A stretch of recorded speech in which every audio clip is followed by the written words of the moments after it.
All right, so if we are ready to go, let us begin, everybody. All right. So, welcome back.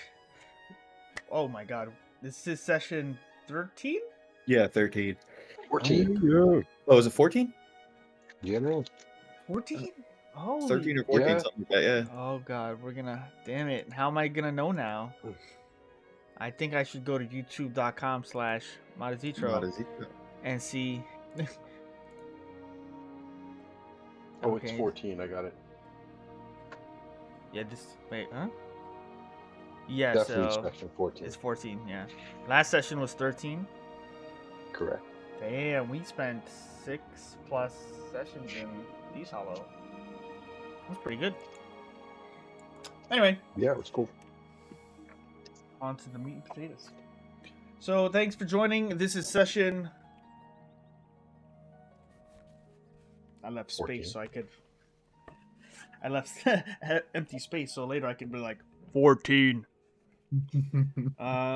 Welcome to our live sessions every Saturday at 7 p.m. Welcome to the players. We are starting a brand new chapter in Out of the Abyss. There's so much to do in this new location. We have arrived at Gracklstugh, which is the city of Blades. We are in the home settlement of the Duragar, who are the Grey Dwarves. They live in the Underdark. They have smoldering eyes, gray to whitish skin, and they are heavy on honor, trade, but they are also extremely elitist in their ideals. There are some other races that have been allowed entry into Gracklstugh, notably the Darrow, which for some of you who don't recall, they are short, gnome-like creatures, except a bit skinnier. They have bushy, sort of crazed hair styles in a way. You recall Bopido when you were in Velkenelv. He was a Darrow. They are known as sort of a more estranged race. They are not deep gnomes, where the deep gnomes do have familiarity with what is it? Sort of stone masonry, jewelry, things that have to do with like the natural riches of the Underdark. Yeah, so the Darrow are a bit different. And there is, for lack of a better term, they are kind of like the bottom class when it comes to Gracklstugh. Obviously, the Duragar are on top. Those who are allowed entry are second-class citizens, even if they are considered citizens. But the Darrow are and have been in Gracklstugh for a long time, and you would learn that in your time that you've been here. Recently, you have settled in at establishment of an ally of yours, Jimjar, who has purchased your freedom from the King of the Hollow and had you come over to Gracklstugh for a sort of job opportunity if you ever found yourselves quote unquote free. And with that, you are in his tavern after he's removed his disguise and shown you who he is, and has left you all with the cliffhanger of how do you feel about dragons. Now, with that being said, Aurora and Fizwick, I believe, were off doing some side business. Some jobs that Fizwick has brought from Thieves Hollow, people he is supposed to deliver messages to, and hopefully get paid for doing so. So let's see. So Aurora snuck into or went into Gracklstugh with Fizwick. Yeah, Yes. he made a fake pass to get in for.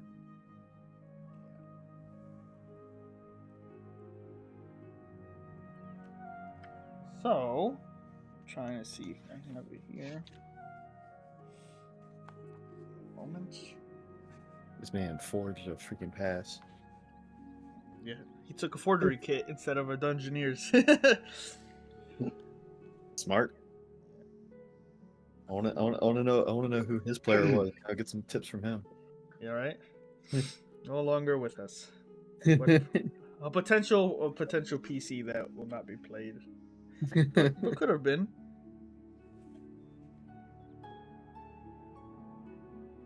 Let me see. So, you find yourself, Aurora, with Fizwick near the Dark Lake District, which is adjacent to the Dark Lake docks, where you just pulled in. Now your allies have already made it into the town and are doing things on their own. You have found yourself at an establishment which is selling a bunch of different racks of fish. Some look normal, some a bit like massive manta rays, and the others a bit alien and probably not something you want to try for the first time. Fizwick is with you, locking arms with his tiny little hands, and shepherding you through this area where he stops at a stall. You can smell the saltiness of the Dark Lake. You can see the Duragar guards watching you and everyone around you. You see Darrow that are dressed very poor and sort of. There's this kind of like gypsy-ish vibe. They all seem to know each other. They all seem to not take offense if one bumps into another or causes trouble. But when you get to the stall, Fizwick says, give me 1 second. I'm just going to talk to this fellow here, and then we can move on along, all right?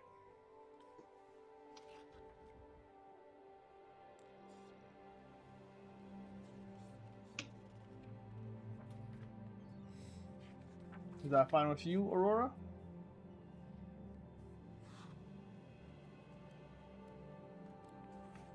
Okay. Aurora is not here. Let's see. While he tells Aurora to wait here, we head off to the rest of the group, where you are all still sort of in discussions with Jim Jar about the nature of Gracklstugh and everything going on. So, At the wandering coin. yes. Good recollection. You take a point of inspiration. Nice. Oh, Aurora's back. Do we want to cut to her? Are you here? Yeah. Okay. So Fizwick is telling you that to give him a moment, he's going to speak to an individual. And you see this Duragar couple that are in aprons manning the stall, this sort of fishery.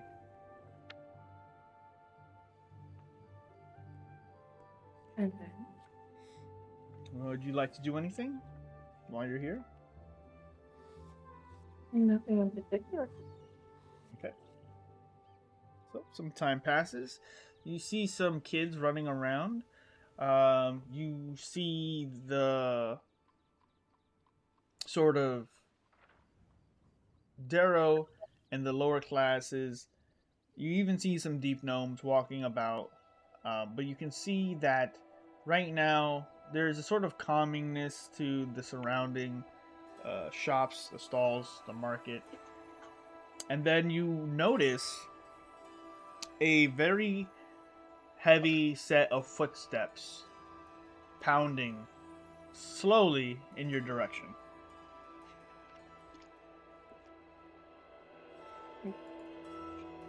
Can I make out who it is? Yep. You turn around to look up to see a very large, giant gray stone feet as you feel the ground sort of move with his footsteps. You see a very noticeable stone giant walking through the streets casually in his sort of gray, well made tunic as he lumbers over towards the dark lake.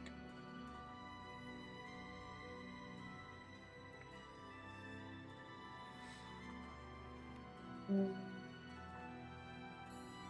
Can I do like a um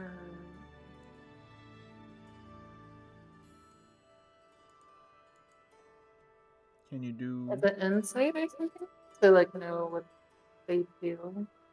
You can make a history check to see if you know anything about them.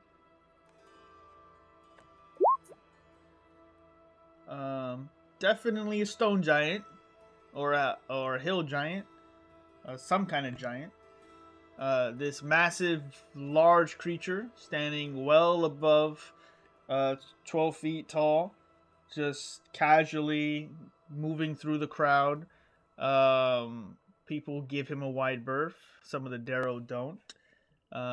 He doesn't rudely push through anyone, but is seems to be common here at the very least. As he makes his way and turns around the corner and makes his way towards the Dark Lake docks, where you all arrived from.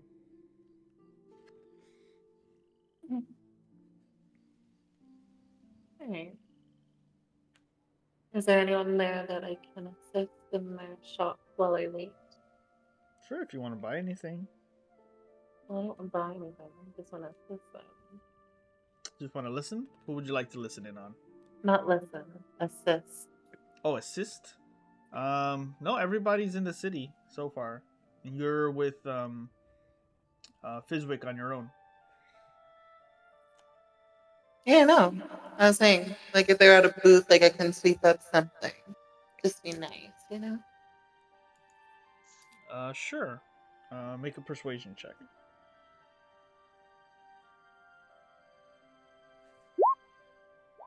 Oh. So what are you looking to accomplish here exactly? Friendship or allyship with more people there. Like a ship, you said? No, like friendship or Oh. allyship with other people there. Oh, you're looking to make friends. Yeah. Okay. So I mean, some of the Darrow do arrive and come towards you. Seeing that you're a taller, half high elf individual, um, you know, you dress better than most of them who can afford, and you have a pleasing aesthetic. So some of the kids and do rally around you. You gather that most of the people here are approaching you for a few different reasons. One, they're interested, and you seem to be open to people coming closer. You speak to some of them for a bit.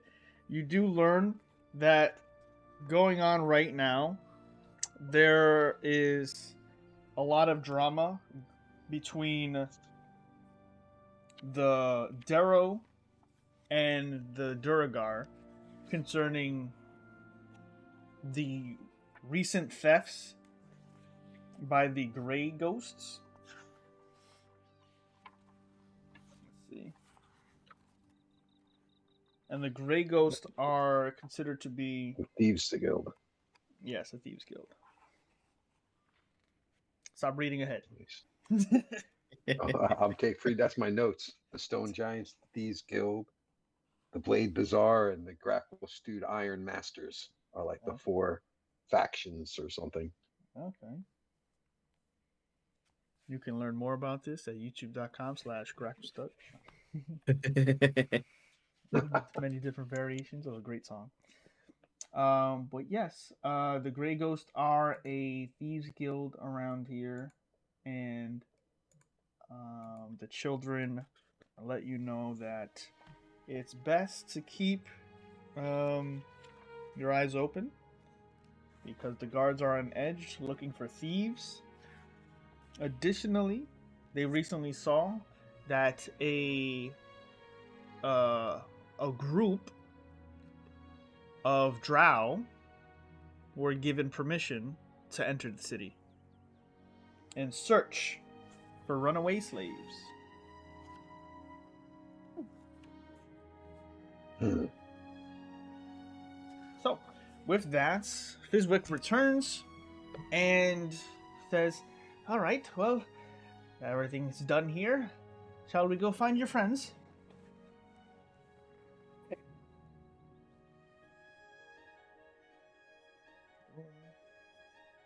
What was that? Sure. Unless you have anything else to do. I do have a couple of things I have to do on the way there, but we can go find them first, get all settled in, and then we can make time as we go. He holds a coin purse, heavy in his hand now, puts it in his sack, and he leads you through the Dark Lake District. You see the beautiful stone buildings. It is easy to forget that they are dwarves by origin. The Durgar here build very sturdy homes in the stone. They build with purpose, they build with functionality, and they take great pride in their work. They are ever watchful as you make your way through, and you do get some tips and tricks on how to get to the Wandering Coin, and eventually catch up with your allies as you're escorted up the stairs, and you are now all once again together on a private VIP lounge. As Aurora, you see the group of allies with you: Kreth, Ray, Orgoth, Takel, and a familiar face, but you can't really place where you've seen him before, Jimjar. Can you believe it? It's this guy. Real quick, Mada, we're not on the Gracklstugh screen. I don't know if you knew that or not. No, I took you off for a second to fix something, but I think it's good now. Okay. I was just trying to add locations. I think you should be able to see. Yeah, we're good. Dark Lake Docks, Madagar's Furrow.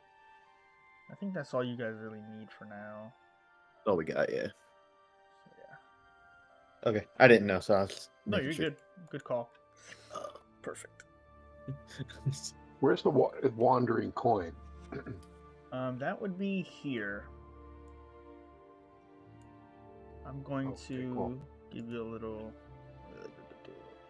I see you pinging it. Let's circle it up here. There you go. Cool. It's on the good side of Gracklstugh. Nice. And I guess like Aurora is like coming in, and all she's gonna hear is like, how do you feel about dragons?" Oh, we fucking love dragons. Yeah. Yeah. What do you mean by dragon? Well, you see, Jimjar makes a good bit of coin working with everybody. Jimjar does good, taking up on making sure that everybody's happy. And Gracklstugh, as of late, not a lot of people are happy. The biggest and chiefest of all of these disgruntled beings is a red dragon named Themberchod. One of the most powerful red dragons in this region. A large fat beast. What's he walking around just being all disgruntled for? Well, you see, they have a deal. Themberchod provides an everlasting fire and forge burning throughout the entire kingdom of Gracklstugh. He lights all the torches, keeps the place warm, and is also potentially a tremendous threat to its enemies. Anyone wishing to take on Gracklstugh, I'd imagine will eventually have to face the beast. So, in exchange, the Duragar give him gold, treasures, a few dozen slaves or so. Keep him healthy, keep him fed, keep him rich, and most importantly, they keep him fat. Too fat to fly. Uh, just wondering why he wouldn't just get on out of here. What do you want with the dragon? Personally, I have nothing to gain with the dragon. He's a disgruntled individual amongst many disgruntled individuals. It is my job to keep all the relationships in Gracklstugh working fine, and each one happy keeps my coffers full.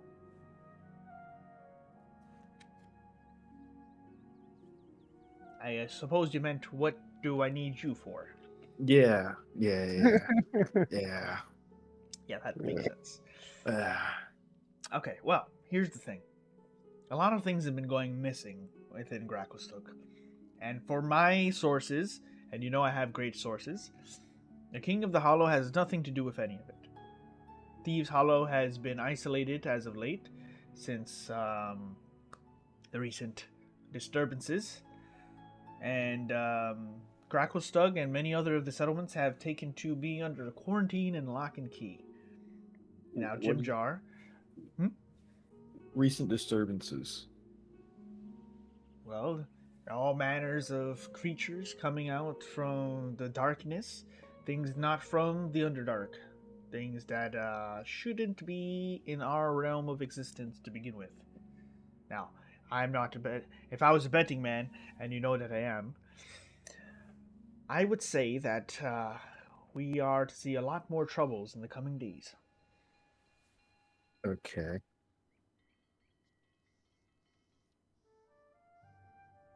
So, one of the things I would require or request of all of you is to help me mend some of these relationships, and hopefully that'll put me back in a good standing so I can stay on the good side of town and the right side of the law. All right. What's who are these people that you want good standing brought back for? Well, we have the Deep King, and he starts pulling out some like pamphlets and starts giving you like Mission Impossible case files. The manila envelopes just start coming out. Just like, here's some. Spread across the desk. Yep, I've got copies for all of you. He just like Do they fans them. self-destruct after 30 seconds after reading now? Yeah. Or the documents that we used to get in here. Who exactly knows that we're here? Through those documents. Through what? Through these documents? The documents that got us through the door. Oh, Well, yours is forged, but yeah. yours were forged, and everybody else got theirs made in the official like the what is it? Yeah. Immigration. But if they did it officially, where does that record go? Well, that would lie with the government, the Duragar, governmenting body. So, They, would the drow be able to communicate with people to get that information? I mean, if they know where to ask, if they know how, if they have that kind of pull, but they don't have that kind of sway down here. And Gracklstugh is a bit different than most of the other places. They may tolerate the drow, but there's an uneasiness to it. The drow, as dangerous as they are, know better than to tangle with the law of Gracklstugh. No. The drow who held them captive with you. You're breaking up a lot. Sorry. It's very I said difficult. the drow who kept us captive are here.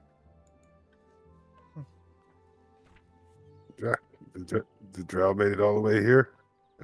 And they're looking for all of us. The runaway slaves. Great. Well, I guess then it's of extreme importance then that we're best not seen by them.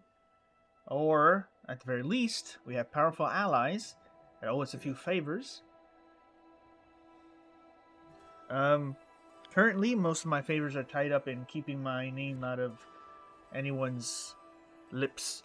If drow were allowed entrance into the city, it most likely would be that Gracklstugh has nothing to hide. They would give the slaves back if laws demand it. So I would best be as stealthy as you guys can, moving out through the city. Are the drow accepted in your establishment here at the coin?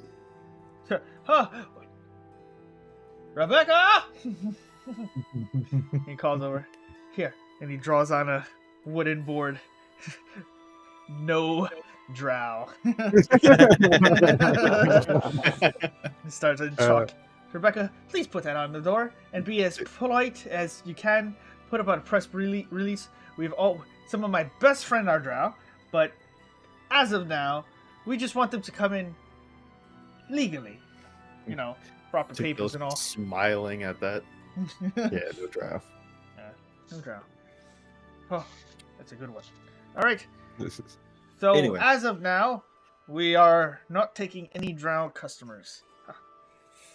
Now, back to these relationships you want restored. We got the Deep King.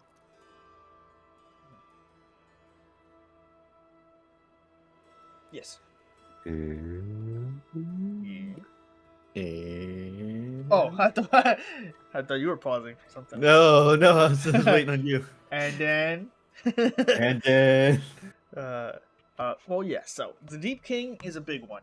I don't know if we can get in his good graces anytime soon. We're going to have to move up the ladder to get there. I used to have his ear, but he has taken only to listen to the Queen as of late. For the last few months, and from almost before I left, he left. When last time I was here, he still was good at listening to the advice of other councils, but recently the Queen has really taken to his ear, and he is extremely paranoid. So, the King is a big one. Thembertrod would be mostly ideal. Those kind of go hand in hand. Additionally, Underdark? yes, the Red Dragon. Oh, okay. Yeah.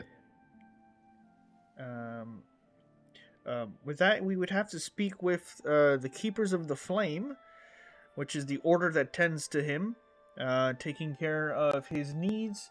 They protect him. They bring him his gold and all that.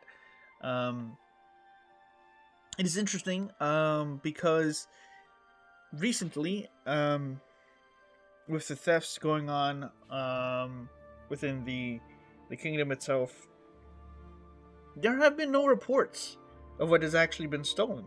I just know things that have been taken, but no one has actually been cracking down on these thieves yet. So maybe things are being kept under hush-hush. As such, that might give us a bit of time to beat some people to the score. Let's see. We also have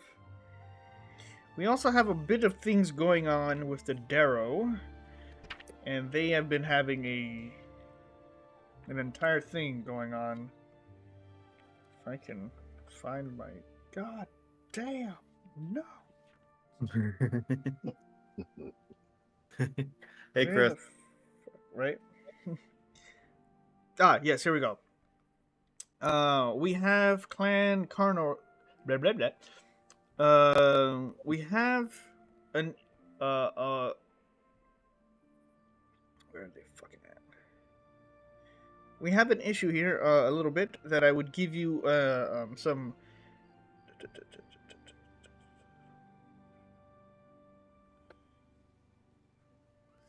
Trying to remember if any of you know this yet. Okay, so we have the Deep King. We have Themberchot. We have the Keepers of the Flame, which I'll probably try to get you in contact with, so you can have an audience with the beast itself. And then, you know what? There are problems with the Darrow. I think we can handle that later, another time. Um, right now, I Yeah, think people have been talking about a cult sort of coming up in the woods. The Darrow seem to be uneasy with how they've been treated over the last forever, and are looking to fix that. I have been told of a individual that I've known almost my entire existence here in Gracklstugh as someone to find in these matters. His name is Droki. The problem is Droki's not really that consequential of an individual, uh, but everyone seems to be looking for him. Uh, kind of him being well known, I guess. No one seems to know why, but it has been known that he is now a wanted individual, even by Duragard. does he look like you? Oh no, much too handsome. He looks a bit scruffy looking. He wears a sort of, kind of, uh, he's got, gray white beard all around his face. He's got white eyes. Looks like a Darrow. Speaks like a Darrow. Um, he wears kind of bells on his hat, and his hat has kind of two flaps on it on the side, kind of like waving tentacles in a way. He wears patchwork clothes. He's a simple guy. Doesn't really bring a lot of trouble, but apparently he's wanted for some reasons. What's his name? Droki. Roki sounds like a wizard. No, definitely not a wizard, but definitely knows his narcotics. He's sleeping it off somewhere. Nobody can find him. I got you. Got you. That'd be my best bet. But yes, if there's anything I can help you with, information-wise, These keepers of the flame, are they really strict? Like religious people? as religious as one can be to a non-deity, oversized red dragon. They take their job serious because there is great power in what they've been given. They've been given charge to keep Themberchod happy, to be his voice within the city, and to take care of his demands if they see fit. Sorry, I was getting confused with Orgoff's. I thought his was the keeper of the flame too. My bad. You worship a dragon? I think it's different from. No, I'm the Silver Flame. Oh, Silver Flame. Silver dragon, nice. Yeah. Not a silver dragon. It's the Silver Flame. It's the. Okay. It's one of these little. Just a fire. Called them. It's just so. It's just. Yeah, a it's silver, like it's an honorable thing. Okay, it's a silver Sorry. fire. Is there anything that you want us to like? Because is there anywhere for us to start once we engage with these people? Because I don't want to just walk in and be like, "Yo, barkeep over there said, or Jaros said that you have bad relationship. What's going on?" Is there any way for us to start? And honestly, you can be. I'm open and honest with a lot of people. They know my name around here. They know that I'm friendly and I get things done for people who need things to be handled. People who can afford to have a friend like me. So what I would suggest is you go all settle in, have some food, take in some rest if you need, and what I'll do is I'll set up a meeting with them. Within a few hours or so, and you guys can talk. Did any of you speak dragon? No. No, if I do or not. No. That's all right. I'm sure he speaks Dwarvish or he's got to speak more than one language at this point. He's thousands of years old or so. How does everyone feel about this? Tequil's just going to turn around. How does everyone feel about this?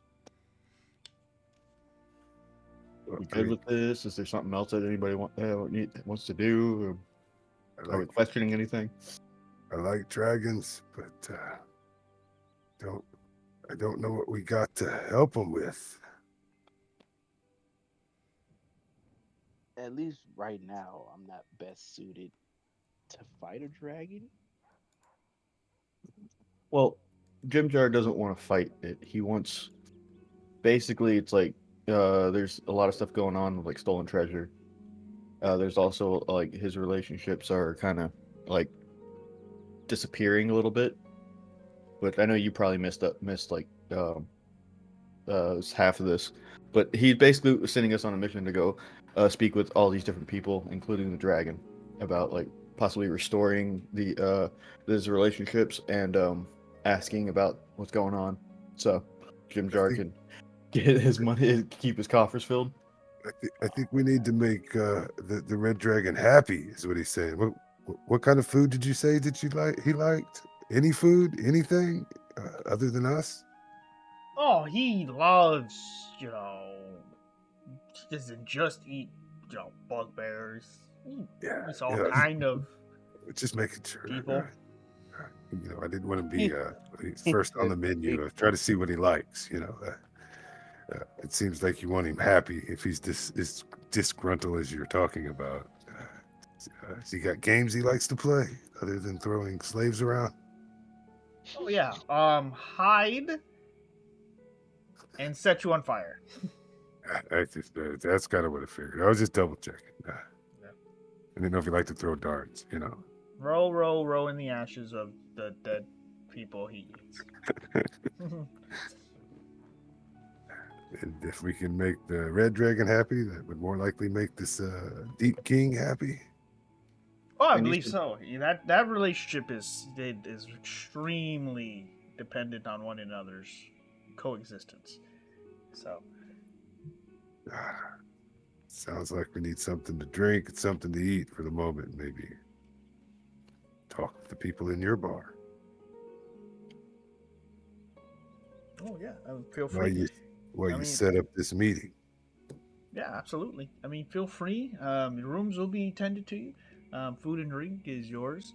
There's nothing really, that more that I can offer you except a nice place to stay. Feel free to ask any questions or have any concerns. Your dossiers will be ready for you. And he just gives you pamphlets, and it's like, you are in Gracklstugh. What a great place to be. Here are some things not to do. Stealing is wrong. All the Yelp reviews are on it too. No, illegal. It was like in very tiny, like 6 font text. It's just like all the things that are illegal to do. Leave a Yelp review. Yeah. Leave a Yelp review is number 2.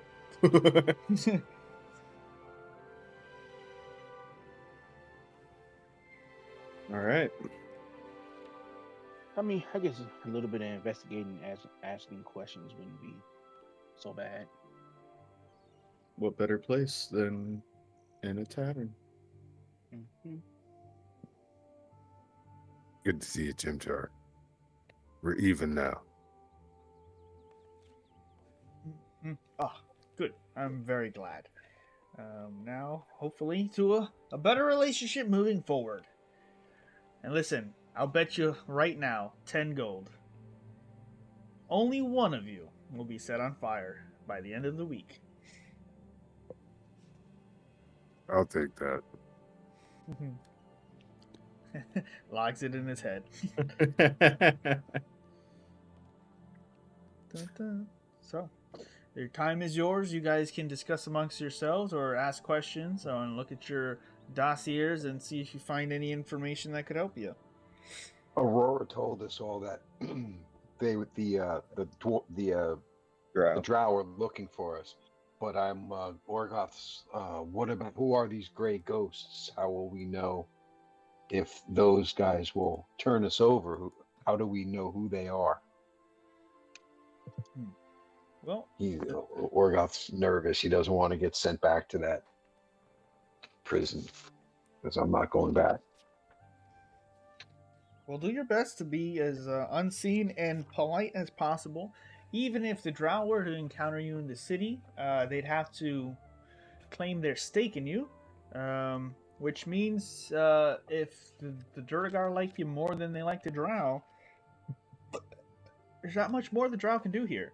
You could also kill them if you find a nice dark shadowy place. You can always dump their bodies in the dark lake, or as you know what, I'll leave that for you to decide.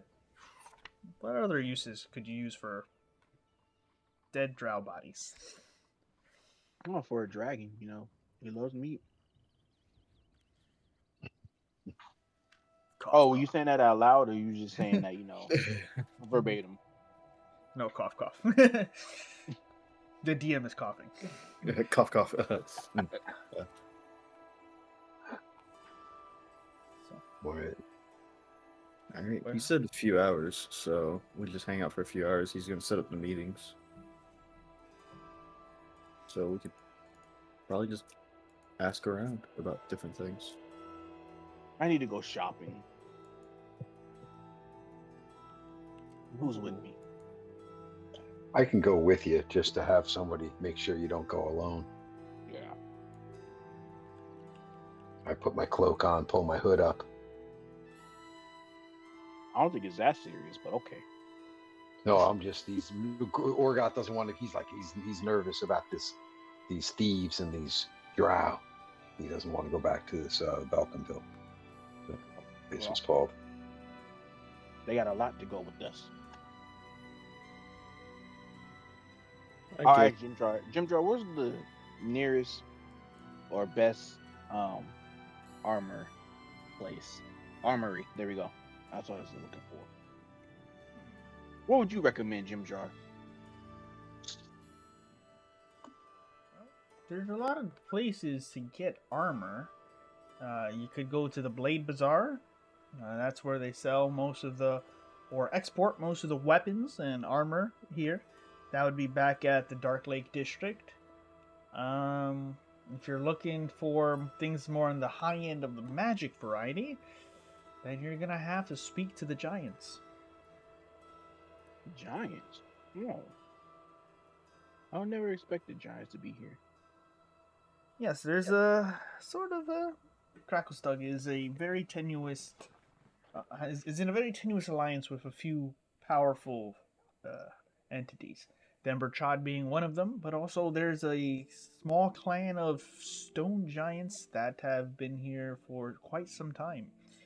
They provide some of the more deeper knowledge in Gracklstugh, including that of the arcane variety. Want They to go smart? there? Want to go there, Orgoth? Want to go to They the s- giants? They smart giants? Yes, let's. Orgoth's intrigued as hell. He's like, "Yeah, I will go with you. Let's go Anybody meet these stone giants." Anybody else want to come? It's just gonna be me and Orgoth. I was probably just gonna ask him. Is there anywhere that is specific for magical items? And is there also like a library or someplace I can go to like learn some new things about the city? That I would have to suggest with the Stone Giants. They are the ones that deal in the arcane and deeper knowledges of Gracklstugh and probably the Underdark. I just look at Kreth. All right, I'm going with you. I get to meet a giant. I know. I finally get to meet somebody bigger than me. Is anybody staying behind? Or... No, Oh, I'm I'm not. saying okay.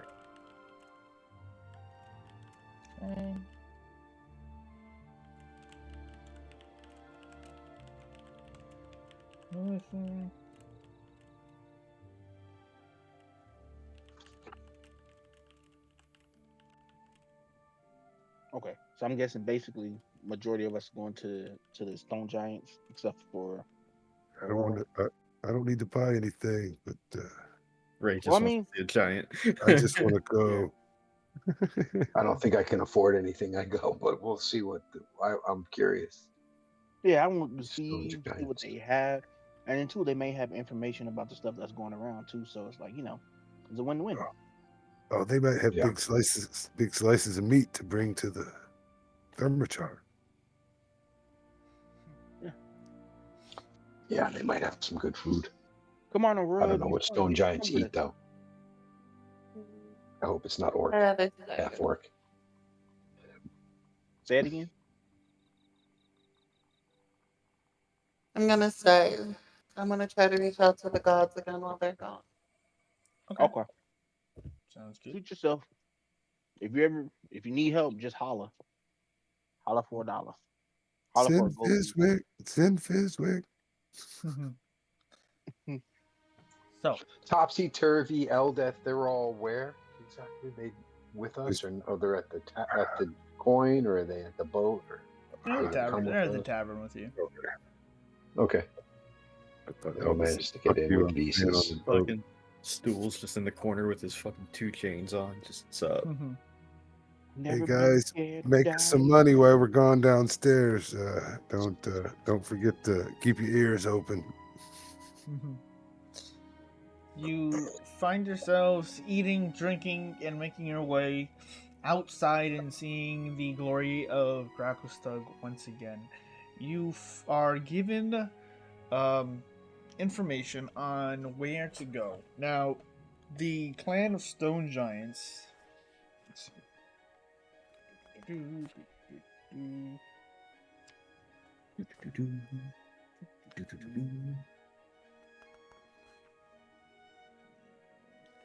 Okay. So you find out that Carngorm Cavern. I'm gonna try to put that up here. Nice. Go from one tavern to the next. Not a tavern. Tavern, not tavern. Oh man. That's not a way to stay away from the drow patrols. Right. A pub crawl. All right. Oh. Excellent. Top eight places to A get drunk in Gracklstugh Gracklstugh. pub crawl. Just fucking Ray comes busting out with like 2 fistful of drinks, and he's like, "Those drow didn't stand a chance." Those weren't drow. Uh, So you find that you are explained that the stone giants are given a great deal of privacy and seclusion in Gracklstugh. They have a cavern of their own in which their people eat, sleep, live, build, and do whatever it is that they do. They are considered, what you call it, a very calming people within the city. Now, you find yourselves going to a place called the Living Stone. And it is a sort of curious and ancient looking establishment that is heavily looking like a massive piece of stone boulder, almost like an upside down like teardrop that has started off sharp at one point at the top. Age has withered it down, and hollowed out in the center you see an extremely large doorway. In this area, as you approach, you hear the clinging of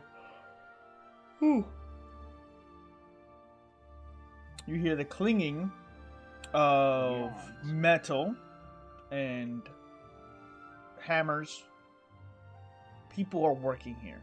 You smell that sulfur, the forges brimming to life with activity.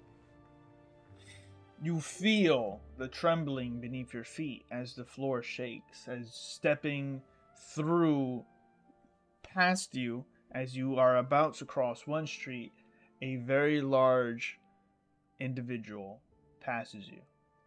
A stone giant, moving with the crowd as people pass and move through.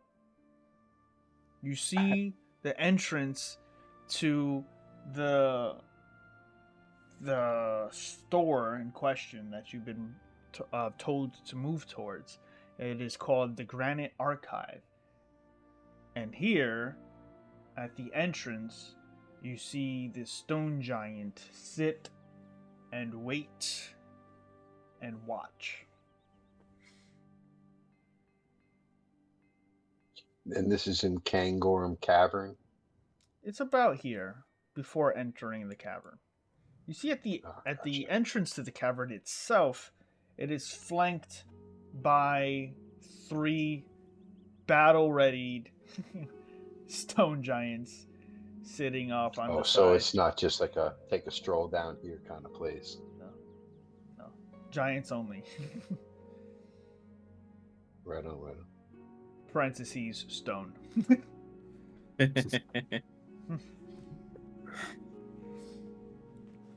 Look up. Is there an entrance fee?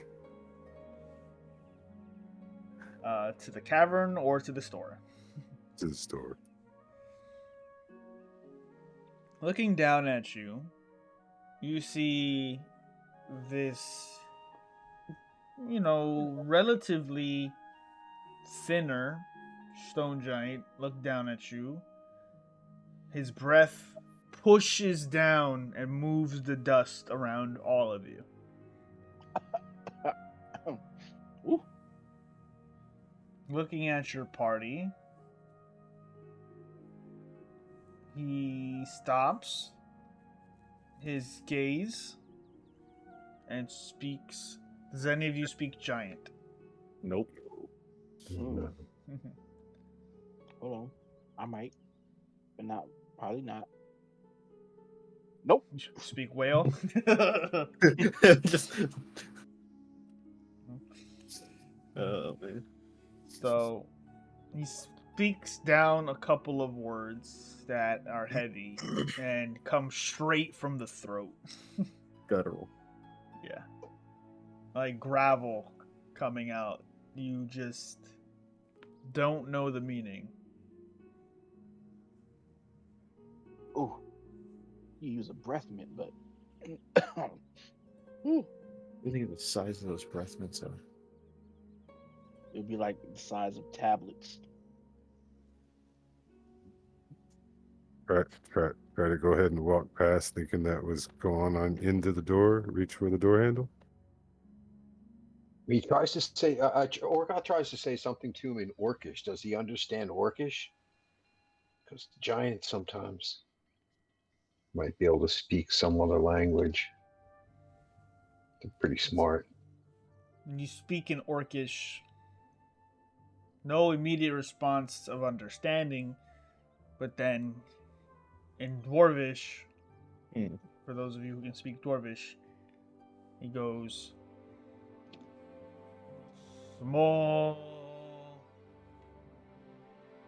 Well, I don't know if you know this word, but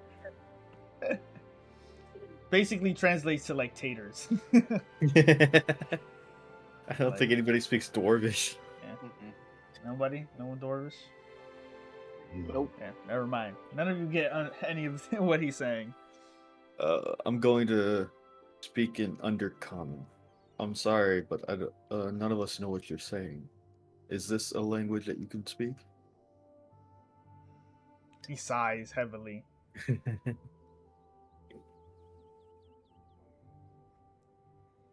Buying. I shake my head, yes. That's a universal language that everybody knows. You can afford.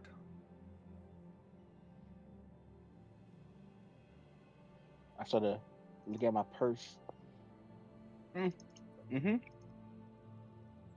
He moves his foot away from the door.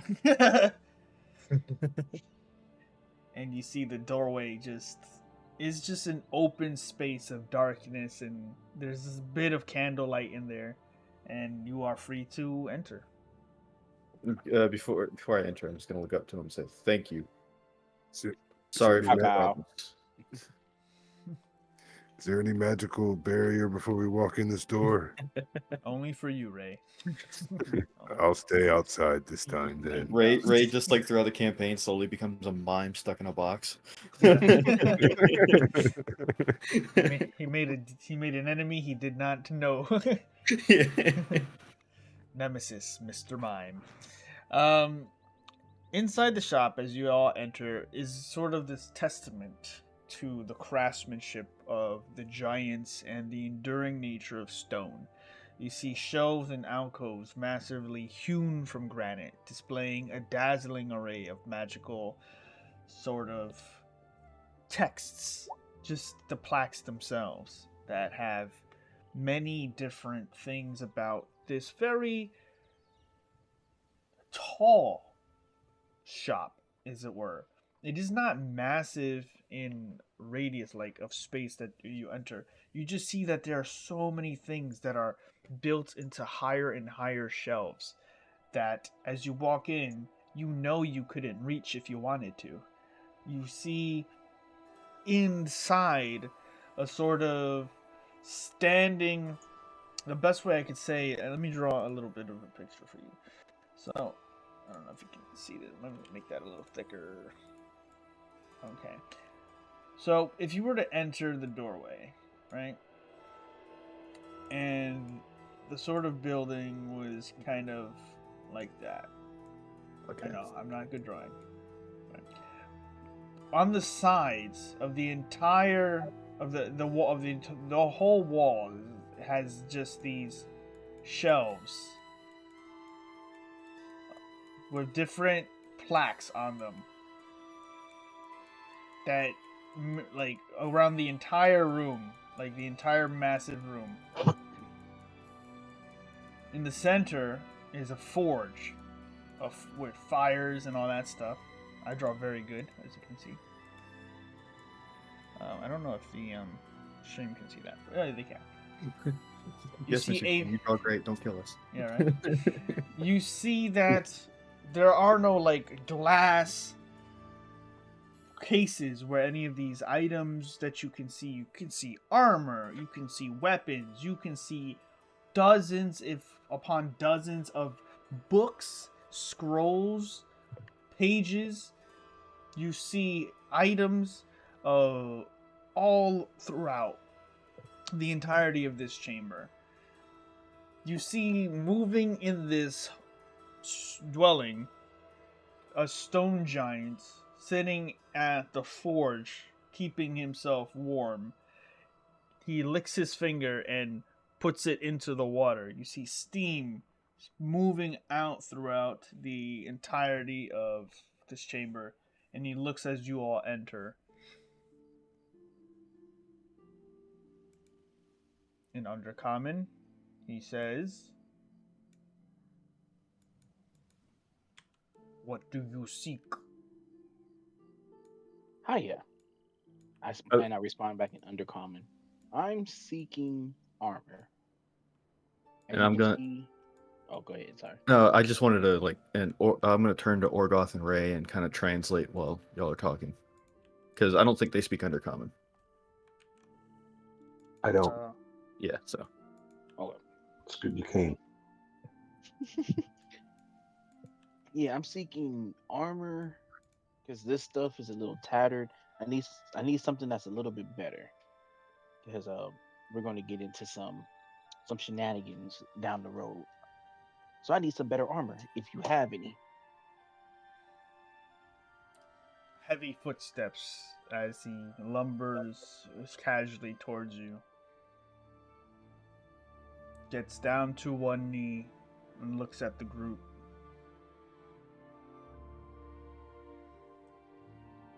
What material?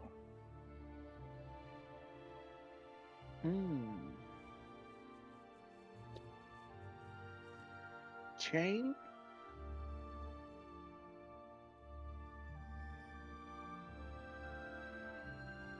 Or not iron.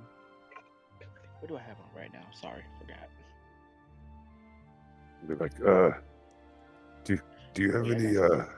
do you have any Yeah. stones I can throw? Looks to a pile of massive boulders in the side of the room. Looks at Ray. Yeah, What? I go over to the corner, start messing with boulders. Okay. God There's- damn it. There are many that you cannot pick up, but there are a couple that you can. Look back. I was looking for a magic one. I'll just start picking up and moving, looking for a magic one. Do you know what you're looking for? Okay, fine, I'm coming. God damn it. Metal detected No. the stone boulders. Yeah.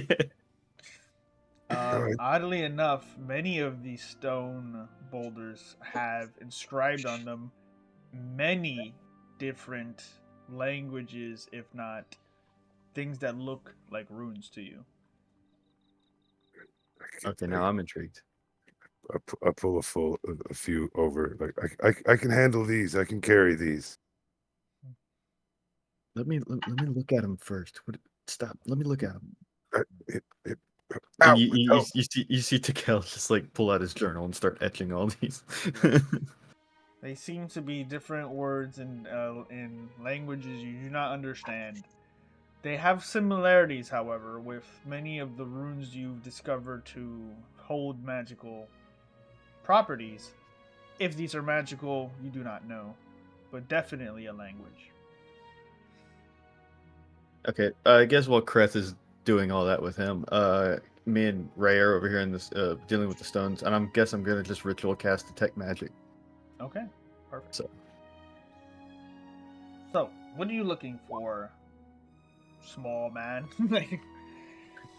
Mr. Crust. Chain mail, chain shirt, something that help boost my defense. I'll even take plate if you have it. He stands firm. He looks to the left side, then looks to the right. Enchanted or normal?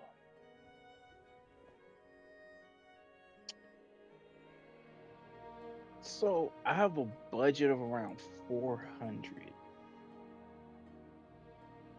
Normal. I was waiting for him to say go away. he just sits back down, turns his rolly chair around. but I got 500 too. He pulls out some rusty daggers. Here you go. Right. He lumbers to the one side and starts to unhook from the middle part of one of the walls, and he walks back over to you, Kreth. Chainmail. Strong, will protect against most dangers.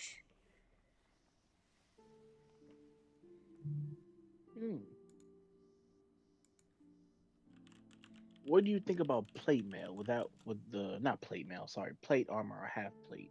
You think that would be good for me as well, or you think chain is more my thing?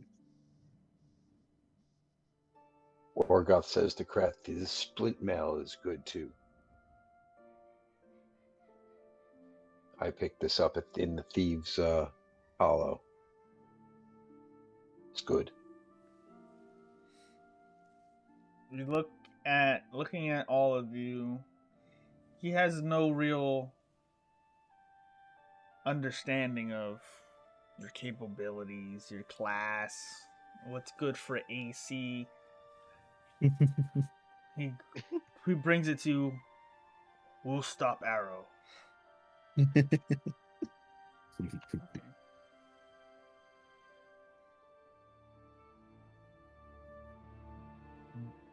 We'll stop there. Do you have something a little bit heavier, like half plate or plate armor? Not No, for yeah. 400 gold. Okay. Half plate, not for half plate, not for 400 either. Make a persuasion check.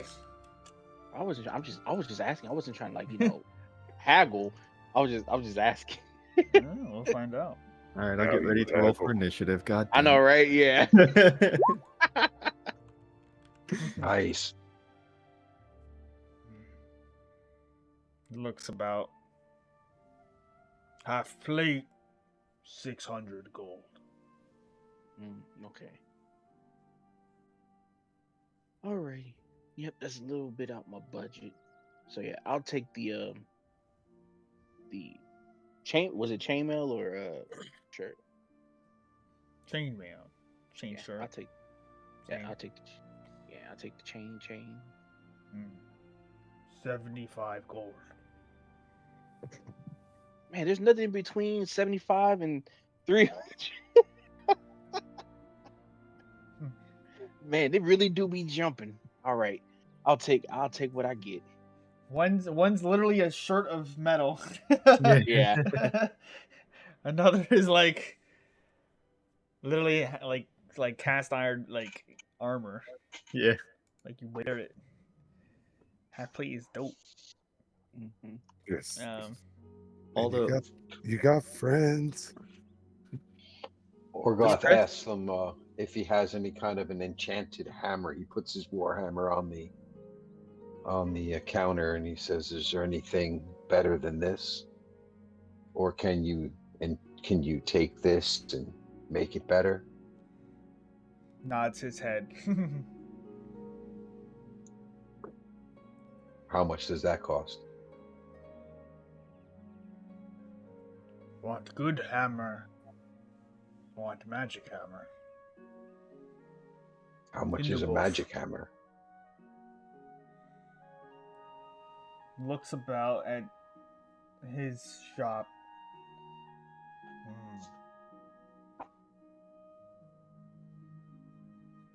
Looks about at the many things that are around here. Pull some. Can enchant hammer. God damn! Why does it keep doing that? That really pisses me off. I'm not gonna lie. It just takes me out of the. OBS keeps opening up on the main screen and like it's like, haha, surprise. You put your butt on wrong. So I love that. I love that meme. So let's see what we have. Let's break it down to a few things. Are you looking to get a new weapon, or are you looking to just have your weapon enchanted? Because all those services can be provided here. I don't know how much these things cost. So, let me see what we have already. Not a lot. I have the same as Kreth, like 400 gold pieces. To enchant a weapon to a within their means, let's see.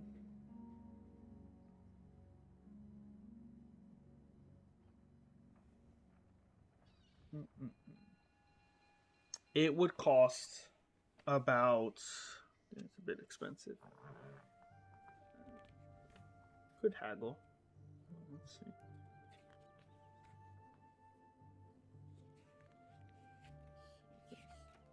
Just double checking. So y'all come here often? Looks at two kids hiding in the stones. Just two kids, just like No, Ray, not there. There's kids right there. Stop. Hang on. Come on, get out of there. Okay, now you can put it down. They're writing their own things on the stones. Yeah. So to enchant a weapon to +1 is about. It's almost about 800 gold. There's probably wiggle room here. Well, you know what? Let's see. how much is a just a enchanted hammer? Same thing. Well, Or an probably enchanted even hammer more. would be 1,000 gold. An enchanted, a +1 any weapon is about 1,000 gold. To have yours enchanted would be about 800 gold. So it's about 200 gold difference, because technically your weapon is already made. So all you're Yeah. paying for is the actual magique. Trying to see if I have Expensive, anything else to trade. I don't really have too much. expensive, but worth it in the end. +1 to attack rolls and damage rolls. Additionally, overcomes magical resistances. So So it is a magical weapon, yes.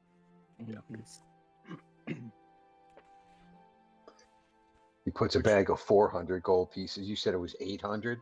Mm-hmm. yeah, Yeah, that's. I only got half.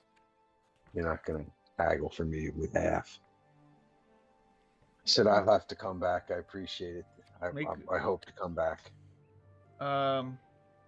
make a persuasion check. I can pay you half now and half later. Come on, we're off. Maybe semi, sort of, kind of. Looks at you. No. Goes. Have other items.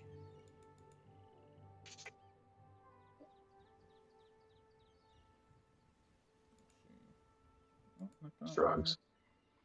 The only other thing I could think of is some sort of, to enchant like the helmet or something to add some sort of armor class bonus. That's it. But it's all going to be expensive. I knew it was going to be when we came in. Thus, So have other items for sale.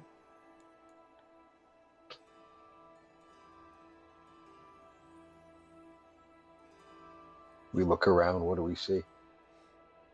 Yeah. I'll just throw stuff at you guys, and then. Yeah, throw something out and see what sticks.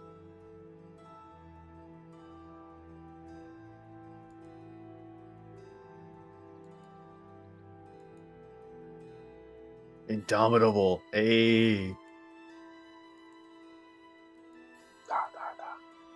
I'm trying to find where the helmet go.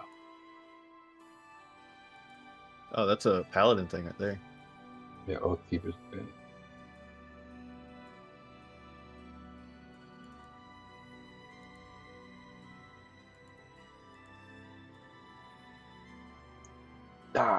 So many cool things. So expensive.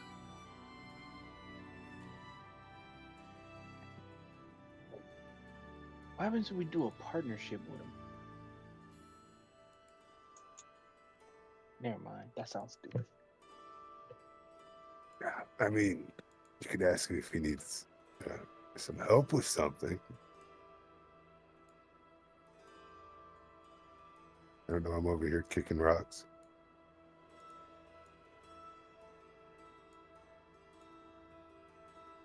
It's a Thorable.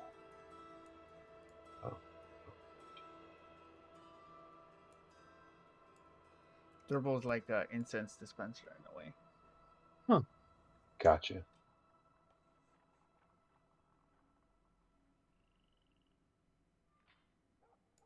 Oh, those are cool. What is enhanceability? That gives you advantage on checks, but you got to pick. It was like what I gave to you and everything while you were playing the game. You could pick any one of your abilities. You get advantage on it.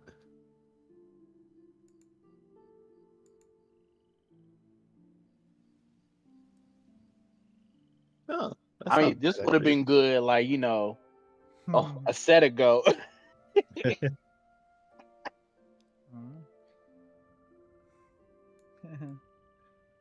think the issue here is all that money we made, we spent. Mm-hmm. Well, we got 400. You've got everybody's got a couple, some money, but when you start talking 800, 1,000, I don't think we can afford that stuff. Yeah. Is there any kind of? Unless we pull the money together, like our personal funds, if somebody like really wants something. Walks up, Ray with a couple pebbles with some runes on it, puts it up on the table. I'm still detecting magic. What are you doing? No, I guess I'm not. At this I would point, have. Go ahead. I would have asked if you didn't inscribe the runes on these yet. Inscribed. Well, you'd be the one detecting the magic at this point and calling out these items and being like, "Oh, they have this," and "Oh, this is that," and "Oh, this is Okay, this," yeah. and Gotcha. And I'm like, well, I think I want the cloak. And Yeah, that honestly, that probably would be good for you, Ray. and Cloak of Glimmering Mist. I'll try to haggle a little bit, but so If I'll you walk really up. want it, I can help you. I can help you fund it too, if you really want it. I got it. I got enough for that. That's just about all I got. But yeah, that's why I said I'm going to come up and try to haggle a little. But I'll see the cloak up behind the giant. Oh.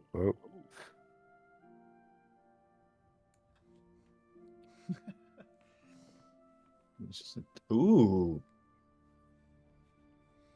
Cool. What barbarian died to make this potion? Yeah. I kind of think I would like to get those bracers, but that's $1,000. I mean, who's got that kind of cash? Orgoth's looking at me. He's like, you're like a kid looking at candy under the glass. He's like, oh, imagine all the times you could actually hit. exactly. That's what he's saying. Oh, I get Those the like DM crappy rolls. may I or might may throw have up not again. made that the Yeah. first time you rolled a 5 3 times in a row in session 3. Modest is looking at these like, oh man, if only he had these. And I tell you what. If only these were made in session 3. Yeah. That cloak Yeah. is super cool though. That was the other thing I was looking at. But ultimately, yeah, man, Ray, take it, use it. Yeah. Because since Ray can't really wear armor, a cloak would be good for him. Yeah, you can kind of get foggy, get misty.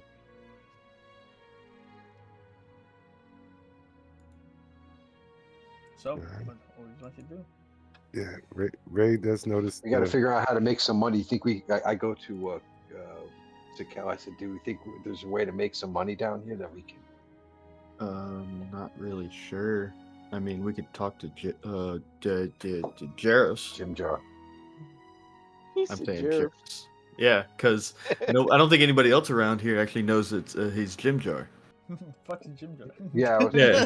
thinking, do we call him Jaros in? That's what I'm the, doing because I'm not calling Yeah. him Jim Jar because I mean the Drow might know him as Jim Jar also, so I'm not gonna say anything like that. Hey, big guy. Did you ever tell us your name there? I only speak common. I'm sorry. As I'm looking up to the I'll giant. translate for you. Because I speak undercommon, so I'll translate whatever you're saying. We Can I- need to go back. Dory, calm down. Can I Yeah. try on that cloak you got up there, way up there? That one that's glimmering a little bit. Nods his head, brings it down from high on up. And it's a nice cloak. The overall aesthetic is a sort of, it looks like a bright gray. But there's condensation that keeps on coming off of it, of this shifting, falling off like mist or fog. So, for 500 gold, it's a wondrous uncommon item, Cloak of Glimmering Mist. You can use your bonus action to create a 10-foot radius fog cloud centered on yourself. The fog lasts for 1 minute or until you dismiss it. No action required. While the fog cloud is active, ranged attack rolls against you and creatures within the fog are made with disadvantage. Can be used once per long rest. Yes. But can you come down on the price just a little bit? I was looking. Might be figuring out you got some nice rocks over in the corner. You got any work here I can do for you? Move some rocks around or something? I translate Can I that. clean the dishes? I'll do the dishes. I like you remember they're bigger than us. Those rocks are probably already easy enough for him to move, Ray. Yeah, it would take all three of us to work They that could out. be lazy. They could be lazy giants. It's true. It's totally true. He's got a point. No, wait, he's got a point. Looks at you as you start translating it. I put it on and be like, doesn't it really look good on me too? Until you attune to it, it actually doesn't fit that well. Looks like a kid trying on a poncho. Big man in a little coat. You put it on. He looks at you. Go ahead and make a persuasion check. That would be Kreth as he's translating.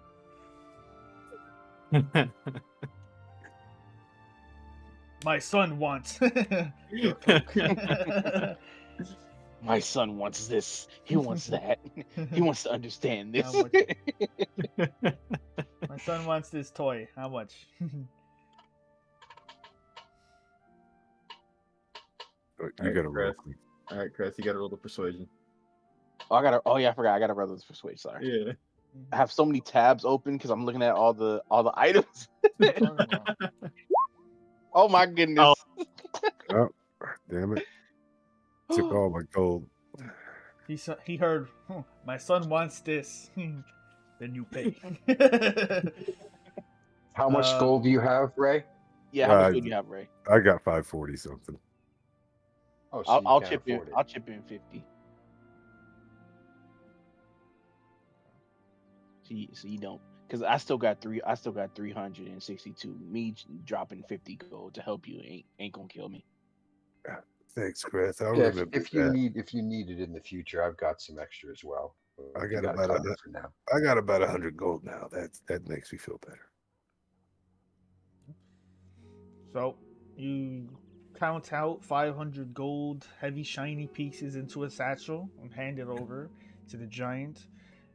As you do so, it sort of weighs What's your name? oddly. Are we just watching Ray go? 1, 2. No, that's a rock. 3. Another rock. The giant's name is Starnock Boulderheart. Starna Boulderheart. Oh, sorry. You want to put in chart? Chat? Yeah, perfect. Chart. Starnock, sorry. Thornock. The Venerable Keeper. You see his eyes are very deep.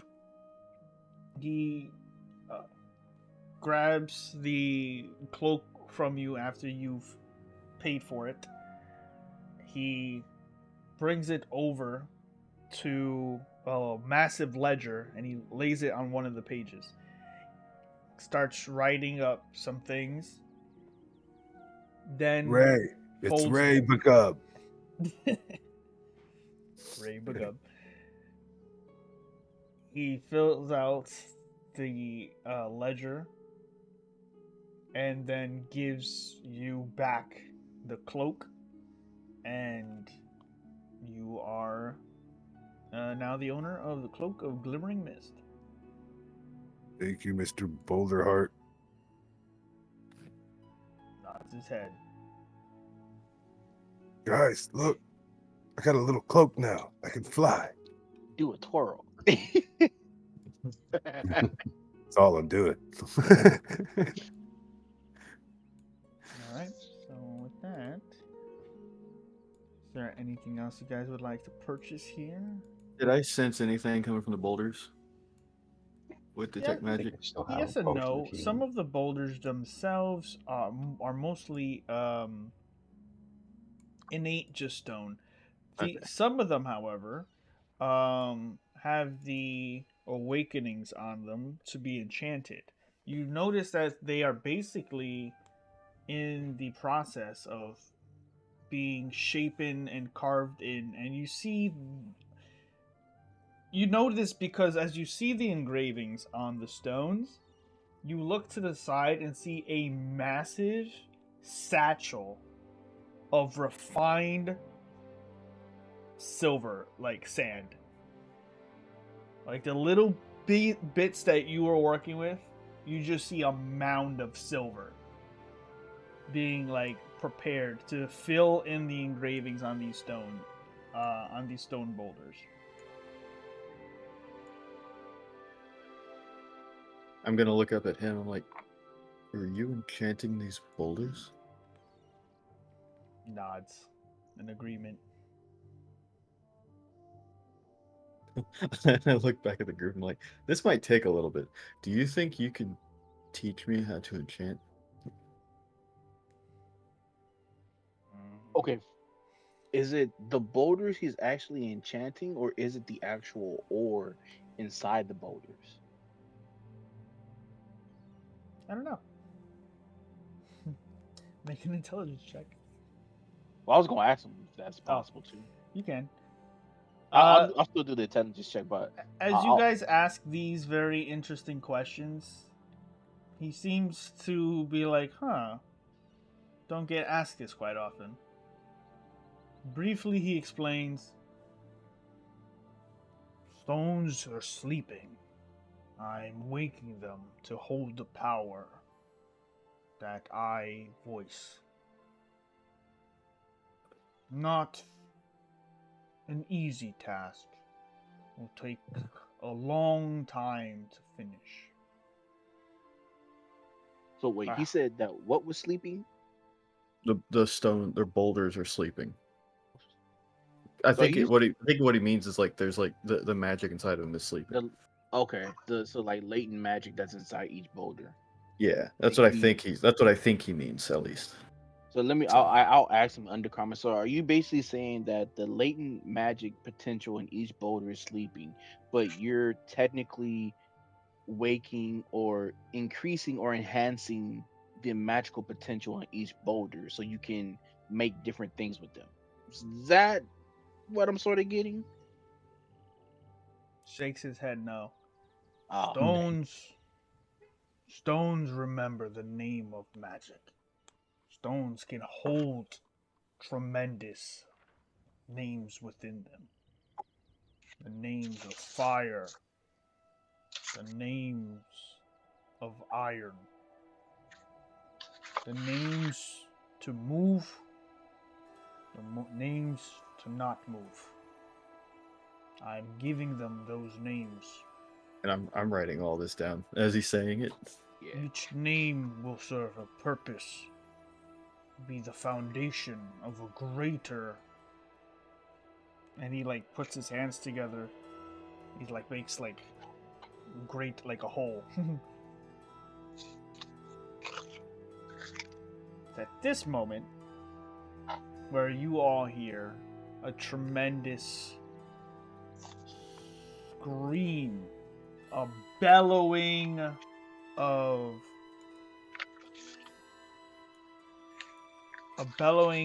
tremendous I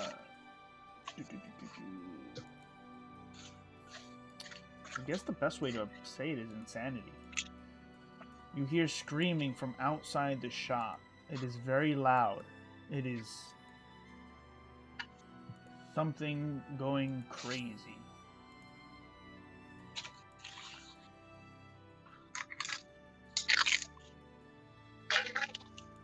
Do we want to check that out?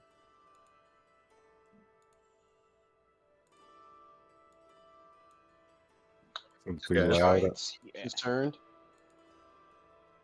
What? Did the giants seem concerned? Are they like, what the hell is that as well? Or does that sound like normal to them? The giant is interrupted by this sound. Looks up outside and stands as tall as he can, curious at the sound coming from outside his shop and from the district that you're all in. Yeah, I'm gonna turn around and just like head that way towards the Same. sound. Yeah, Yeah. I'll head towards the sound as well. Following the group for sure. Okay. Yeah, I would stay with the group. I'm gonna split from everybody else. No, I'm joking. I'm just gonna stay here, take a nap, you know.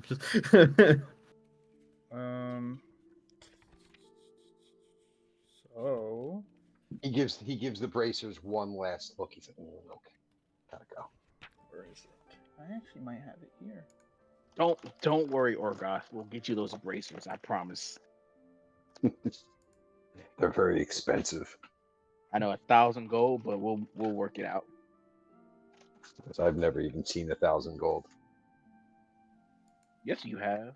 We did the thing for the king. That was 1,000 gold. We just split it up. Oh yeah, yeah, but I've never personally seen that much money. I mean, just I've never. Yeah, that was the $100 first time. This that was the first time. You hear, as you get to the exit, you hear what sounds to be a rhythm with the hammering of the city forges going out and drowning most of the sounds. Some of them start coming to a halt. You see gray-skinned dwarves running away from this area and making its way towards the shop itself. You see a massive stone giant madly howling and lashing out left to right, smashing stalls and throwing anything not nailed down. It lifts its two mighty hands towards its head. But there are two heads on this giant. There are two heads, one screaming madness and worried confusion, and the other crying out in pain. As one of the stone giants that was outside stationed walks towards it and tries to calm it down, it then gets attacked, and they two get into a massive fight in front of you, the store, and everything.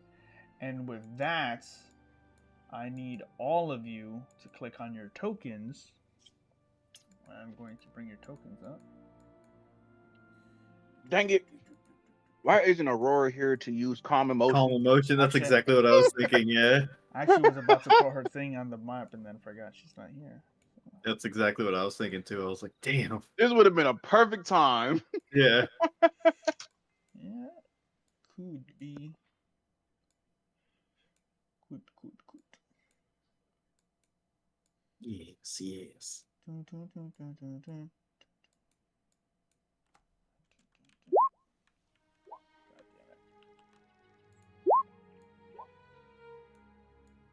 What the hell is initiative? Oh, there it is. Yeah. damn it. I have 1, 2, 3, 4. Oh Oh man. boy, Jesus, We're all rolling low on initiative right now. that's all right.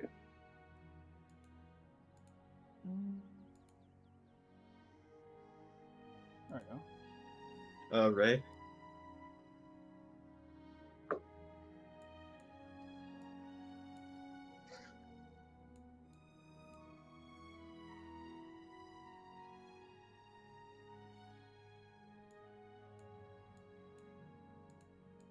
Okay. Ray. Yeah. Roll for initiative.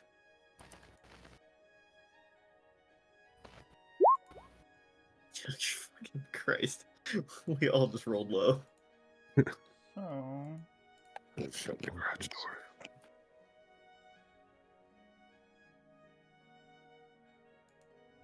Remember, guys, we don't want to kill him. We just want to subdue him. Go for his ankles. Hobble them. sure. We don't want to kill him. We just want to subdue him. I pull out a rocket launcher. Alright, so this one.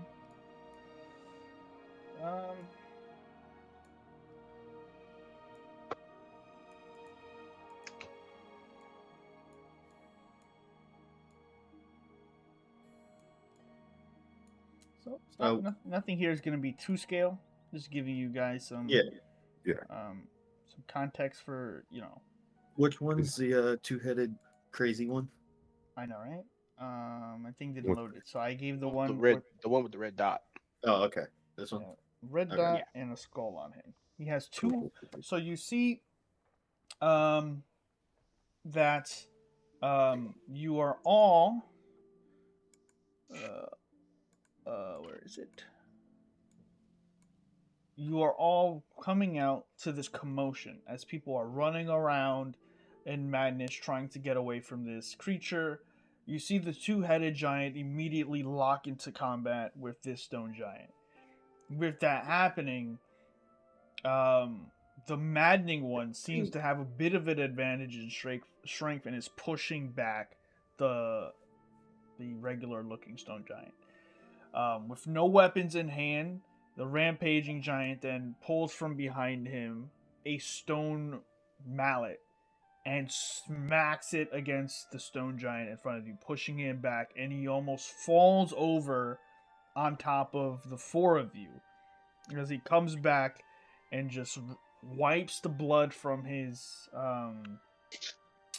mouth, prepares to do battle with this one, and if you two all wish to enter as well. But with that, we're going to take a break. So, Okay. we'll be back in about 10 minutes, and then we will continue this combat encounter. And yeah, so. Get the we'll be fight back. my All right, first word. man. Yeah. Yes. All right. All right, see you. See you. Let's put some music on. Then we can return.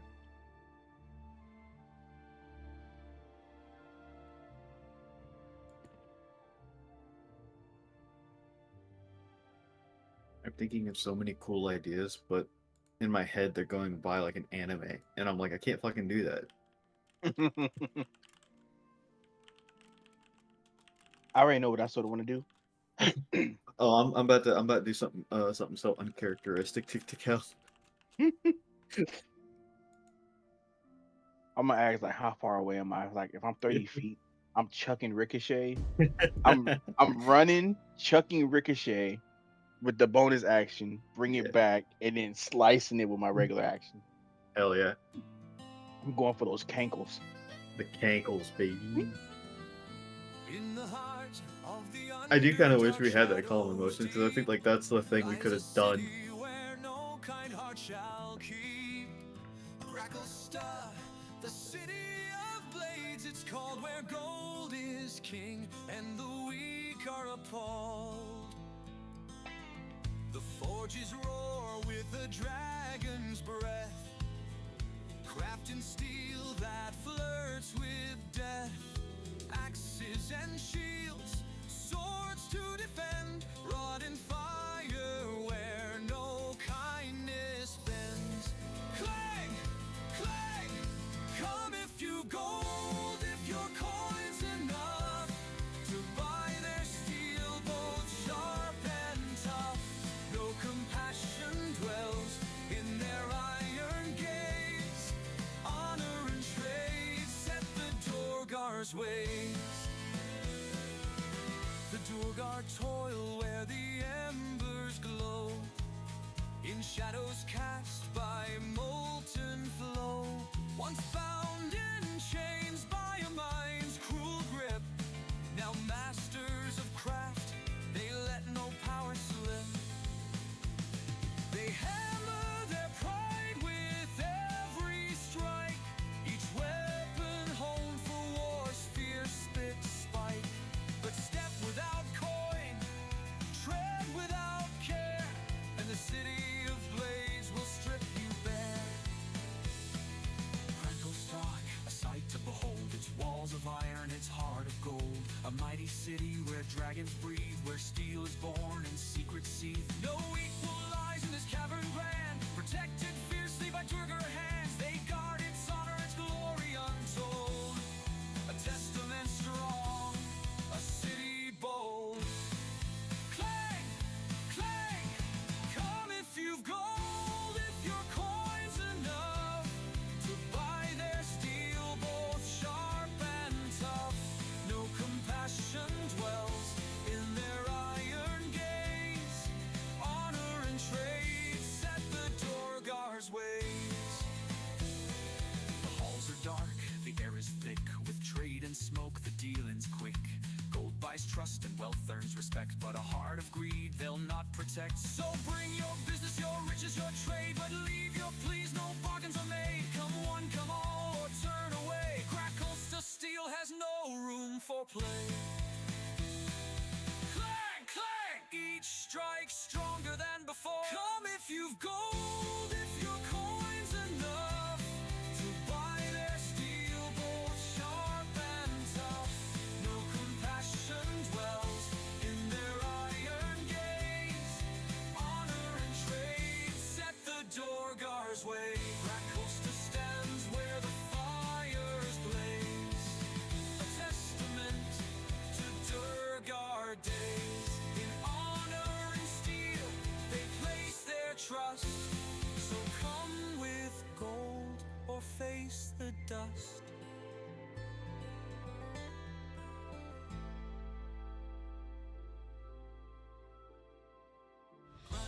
Gracklstugh stands where the fires blaze, a testament to Durgar days. In honor and steel they place their trust, so come with gold or face the dust.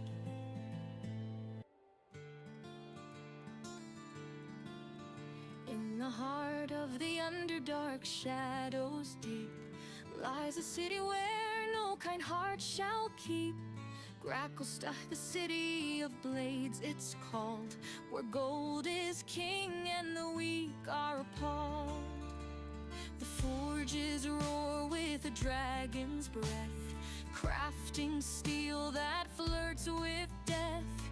Axes and shields, swords to defend, wrought in fire where no kindness bends. Clang, clang, clang, come if you've gold, if your coin's enough to buy their steel both sharp and tough.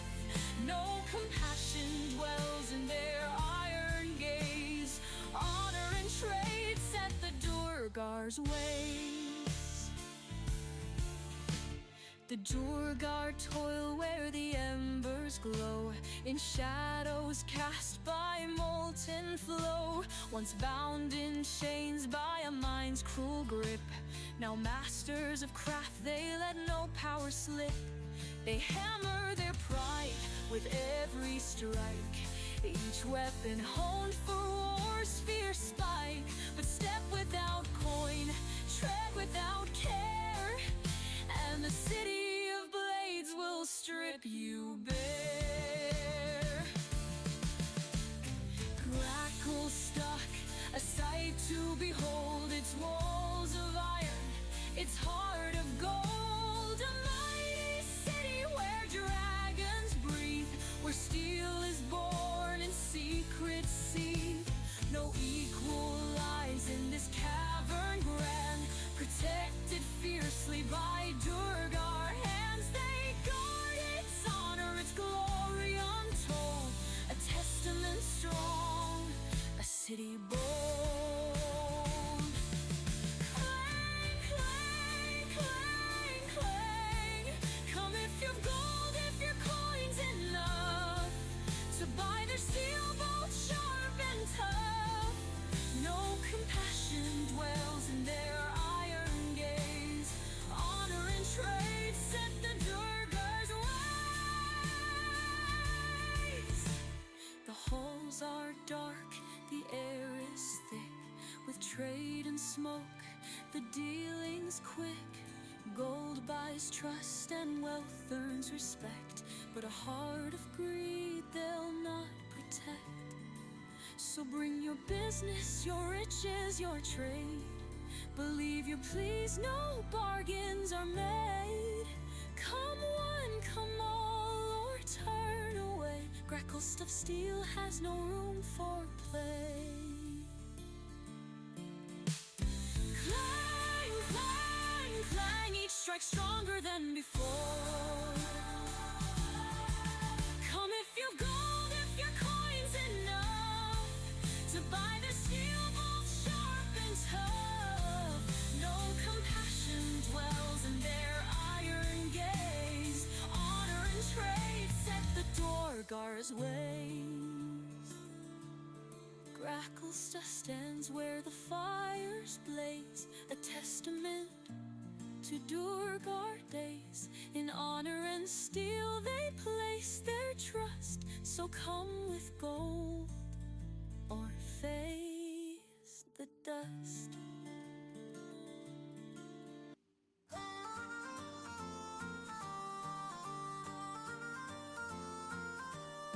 In the heart of the Underdark, shadows deep, lies a city where no kind heart shall keep. Gracklstugh, the city of blades it's called, where gold is king and the weak are appalled. The forges roar with a dragon's breath, crafting steel that flirts with death. Axes and shields, swords to defend. defend, rots in fire where no kindness bends. Clang, clang, clang. Come if you've gold, if your coin's enough to buy their steel, both sharp and tough. No compassion dwells in their iron gaze. Honor and trade set the Durgar's ways.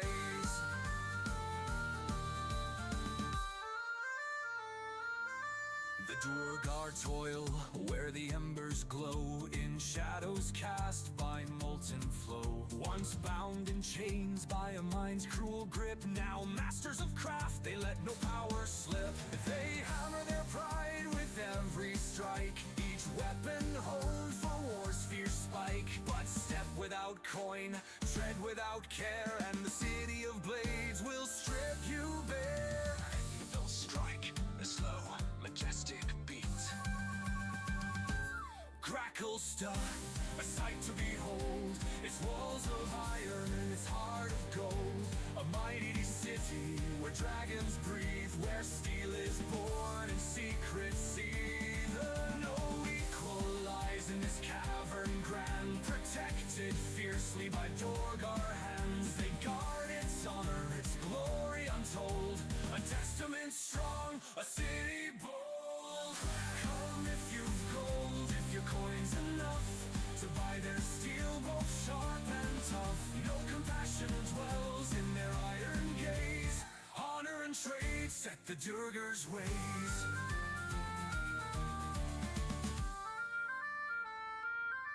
The Durgar toll, where the embers glow in shadows cast by molten slough. No compassion dwells in their iron gaze.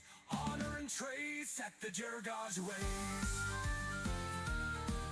All-Brooker stands where the fires blaze, a testament to Durgar days. In honor and steel they place their trust, so come with gold or face the dust. Gracklstugh stands where the fires blaze, a testament to Durgar days. In honor and steel they place their trust, so come with gold or face the dust.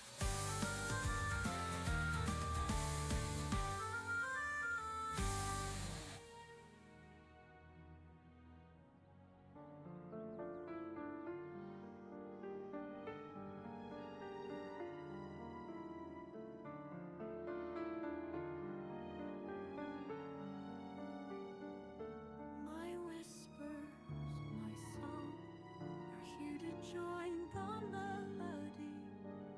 The growth, the fungus, all spores are in harmony. But soon they will play my own melody. Those that block my rhythm shall join my sight. For I see through all that grow and decay. We will not rip or tear, we will make everyone me. I am peace, I am calm, I am the fungal queen. The sovereigns and avatars shall now sing my song and know my melody.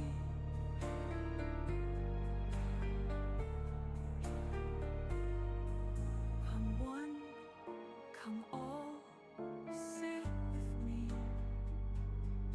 Become one with my melody. No war, no violence, no agony. No sword, no magic, only me. Come one, come all, and join my melody. I am Zitro, your one and only queen.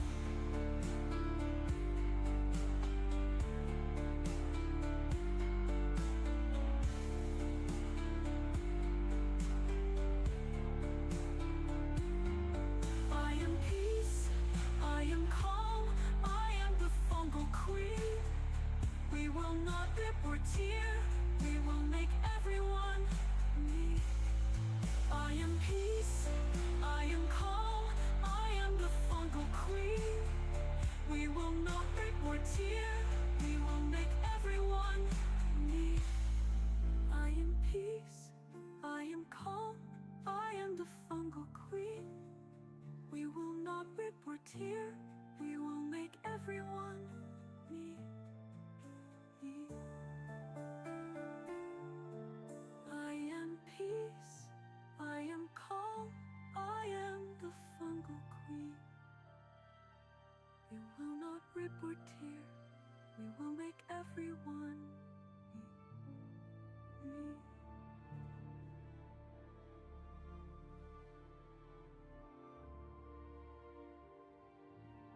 recognize melody, my whispers, my song are here to join the melody.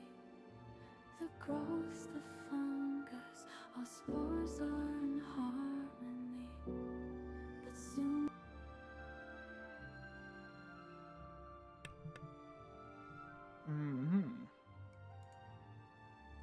Like a few episodes after they introduced all of them, that it was oh yeah, his name is Virgil Hawkins, and I was like, what the hell?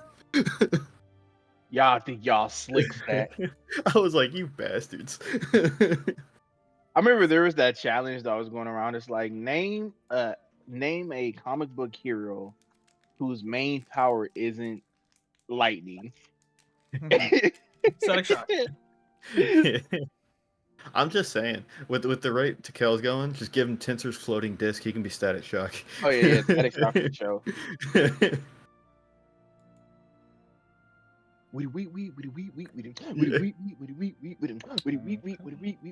Static Shock, and then Phil Lamar playing Static Man. Ah, can we go back to childhood, please? Batman Beyond. Ah, loved it. Oh, Kids WB popping back in the day. you ever seen that weird one that was like the Looney Tunes but futuristic? They all had like different powers and stuff like that. I only remember Looney Tunes, Baby Tunes. Oh, okay. There was one, like, not many people know about it, but it was like a futuristic Looney Tunes. All right, let us return. So, if everybody is ready, Mm-hmm. we're going to take this down. Since Aurora is not here, Aurora, would you like to play Stone Giant or Bystander number 6? It's alright. You can play it out. Do I have to play one of them? If you want, you can play a Stone Giant. Do I have to play any of them? You don't have to play anybody. Alright. You're good. Okay. Bystander number 6, got it. That's right. Yeah, exit stage left. I was a 19th level wizard. I was just, I'm the Sorcerer Supreme. I cast Dimension Door at his feet. Make it like Portal. Dimension Door at his feet, Dimension Door above him. It's just a Just a repeat. Yeah. So, welcome. I will zoom in a bit more so everyone at home, for the millions and millions of the rock fans. I was wondering who was going to break us. I switched over to What are you Mada, about? and it's an ad about Daredevil. Is it? Marvel Rivals. You too could be Grandmaster. All right. So, starting off, we have the Stone Giant, who has just been mollywopped in the face. He is going to rush over with his multi-attack and make 2 great club attacks. First one for a 24 to hit. Lower that. It's a bit excessive. It is pretty epic though. Two Stone Giants and our team of youngins. 17 bludgeoning damage. Followed by a second one, 23 to hit for 19 bludgeoning. These damn things fucking hit. Oh yeah. Yeah, I ain't gonna get close no more. With that, he rushes towards him and starts swinging. The follow-up, the rampaging giant with both heads will scream out. I need everyone to make a wisdom saving throw. Oh God. Yep.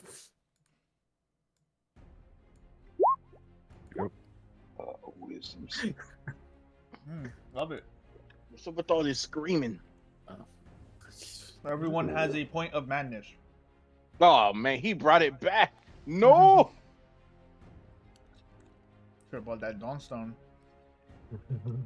With that, he screams out, The madness is deafening and enters each one of your darkest thoughts. He's going to make an unarmed strike. Oh no, sorry. Where's his club at? Where'd your club go at, Billy? It's on his Billy? back, remember? It's not on his sheet. Hold on. I'm in the club. In the club. I'm in the Oh. In the club, everyone's found. Actually, with that, he drops his club and goes for some fisticuffs. He's going to make an unarmed strike at the stone giants, which is going to be 23 to hit. What the hell? Great. What? Why did it do that? I'm getting annoyed with Roll20 already. Don't start this shit. There we go. 13 points of bludgeoning damage to regular giant, followed by a repeat attack. 27 a hit for another 11. I don't know why I'm lagging today on Roll20, but it's making issues. With that, it is now Takel Jazz's turn. Can I get up next to him, like over here? Yeah. Or is he too far away? You can get there. Okay. So I think Takel's going to see the two giants fighting, and he's going to be like, "How the fuck am I going to handle these that guy?"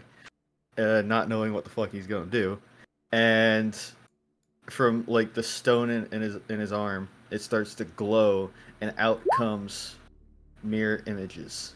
Ooh. And he's just looking at these things like, what the fuck? All right. And he just starts like, he's actually gonna like uncharacteristically, the guy that's been shooting lightning out of his fucking out of his arm charges right at the thing to get right next to it. And while I'm running over, I yell at this giant right here, "We're here to help." There's two other duplicates go, "We're here to help. We're here to help." Yeah. Okay. Engaged in battle with the other giant.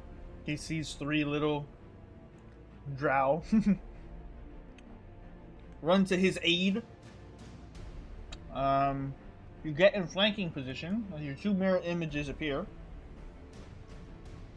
Okay, that's pretty good. Yeah. Anything else you want to try?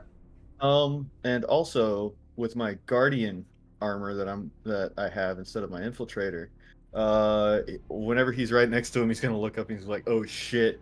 And he's kind of gonna feel empowered, and he's gonna use defensive field, and I'm able to add temporary hit points equal to my artificer level. Ah, so 5. So 5, yeah. That's pretty good. But That's still good. it's still extra health. No, So- I'm just still saying 5 is good. So it's like Difference between Takel, life and death.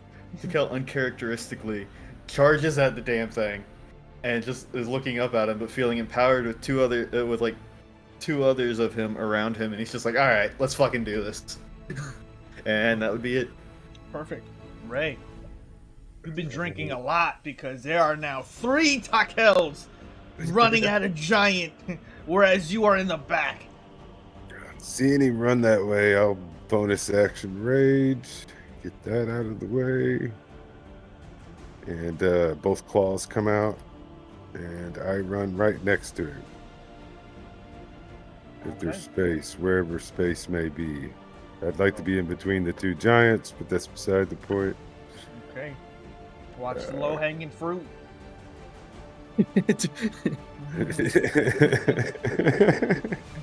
Was not ready. I wasn't ready for that.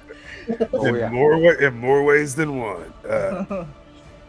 I'm going to recklessly attack. Oh, I don't have to. I'm already flanked. My bad.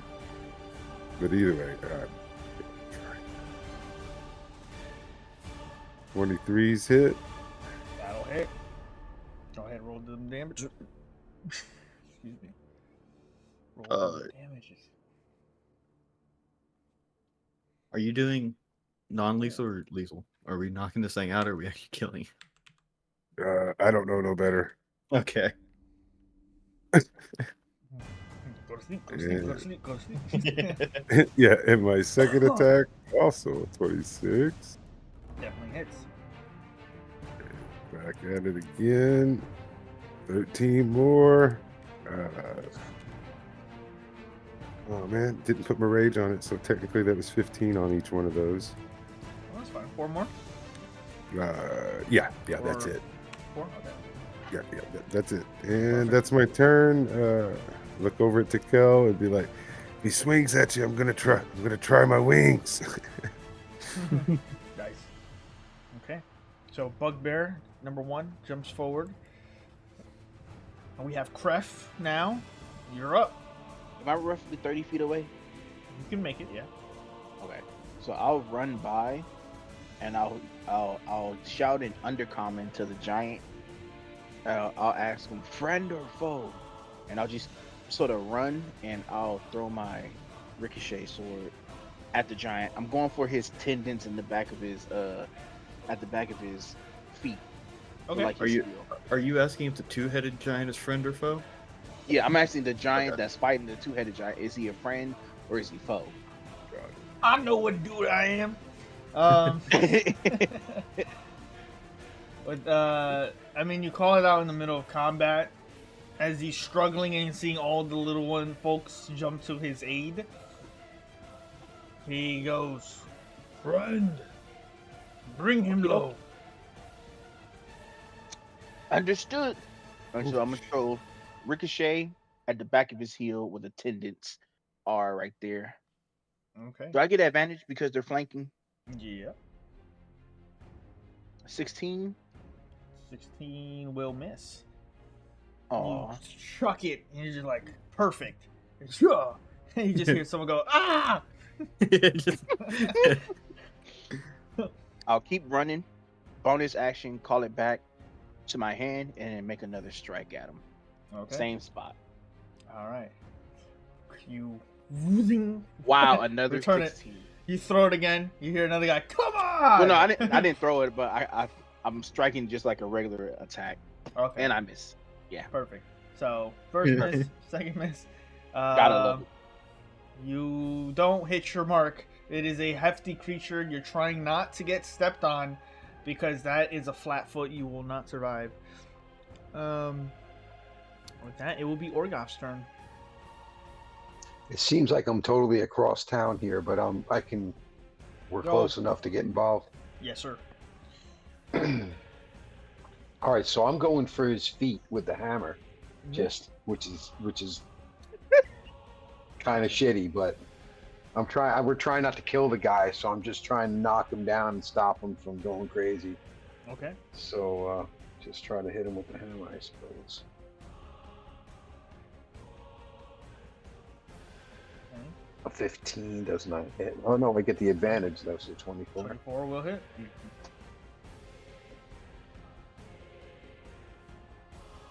Okay. 11. 12. 11, 12, whatever. Which one? I guess the 24 hit, so it's the 12. I don't know how many. Well, so the first damage is your one-handed, and the second damage is your two-handed.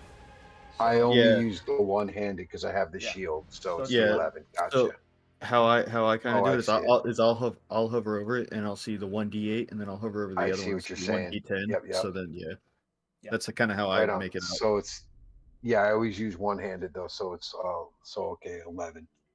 Perfect. And he's still up and no problems.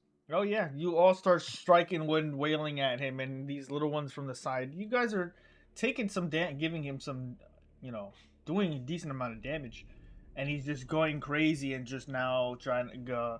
He'll go into a rampage on his turn. Yay!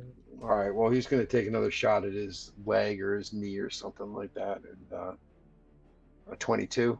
That'll hit. 13. I'm not doing any smiting or anything like that because I don't want to destroy the guy.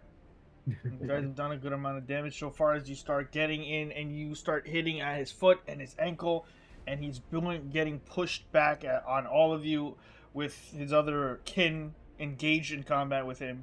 We come to the top of the turn order. where the stone giant will strike. Oh, wrong one. Stone giant will make a bludgeoning for 17 will just hit. 24. And then one more. 24 to hit. Another 15. Okay. And then he will end his turn. The rampaging giant is going to, in the middle of Gracklstugh, in the middle of this district, start screaming out in a tremendous amount of pain as one of his heads, the eyes start to roll back, and he makes a scream. I need all of you to make wisdom saving throws. Oh, You have no. disadvantage if you have a point of madness, which all of you have. Disadvantage it is. Yeah. Oh boy, that's 2 points. 16. 16 succeeds. It's So fucking Takel, you have another point. crazy. Yeah. Orga, you have another point. And Kreth, you have another point. So 2 points of madness as your brain start getting wrapped with all manner of dark thoughts and memories of Drow capturing you, binding you with chains, putting you to hard labor, and other things. That moment you faced in Sloopla-Doop, the battle with the cultists and the horrors that came after. With that, Ray, he's Ray didn't save? Yeah, Ray Ray did. did. Yeah. Yeah. Oh, okay. So it's just Orgoth and Takel? And Yeah. Kreth, because it was disadvantage. Oh, disadvantage. So first he's gonna make an unarmed strike at Kreth. 20. That hits, He is going to reach down and grab you, of course. and he is going to throw you. Oh wow. Take 12 Jesus. points of bludgeoning damage as he grabs you, and then just softball throws you into another stand of stalls. You just see all this wood cascade as you just see Kreth get thrown to the other side. And then Goes he's flying across going the market. to go and kick Ray. 21. 21 bludgeoning as he kicks you in front of him. And then he is going to try to wrestle the Great Club out of the hand of this stone giant. 24 versus... where is it? 18. He's gonna get it. Oh. Takes out the club from the other stone giant, raises it high in the air, and whacks him across the face with it. So that's gonna be 16 bludgeoning.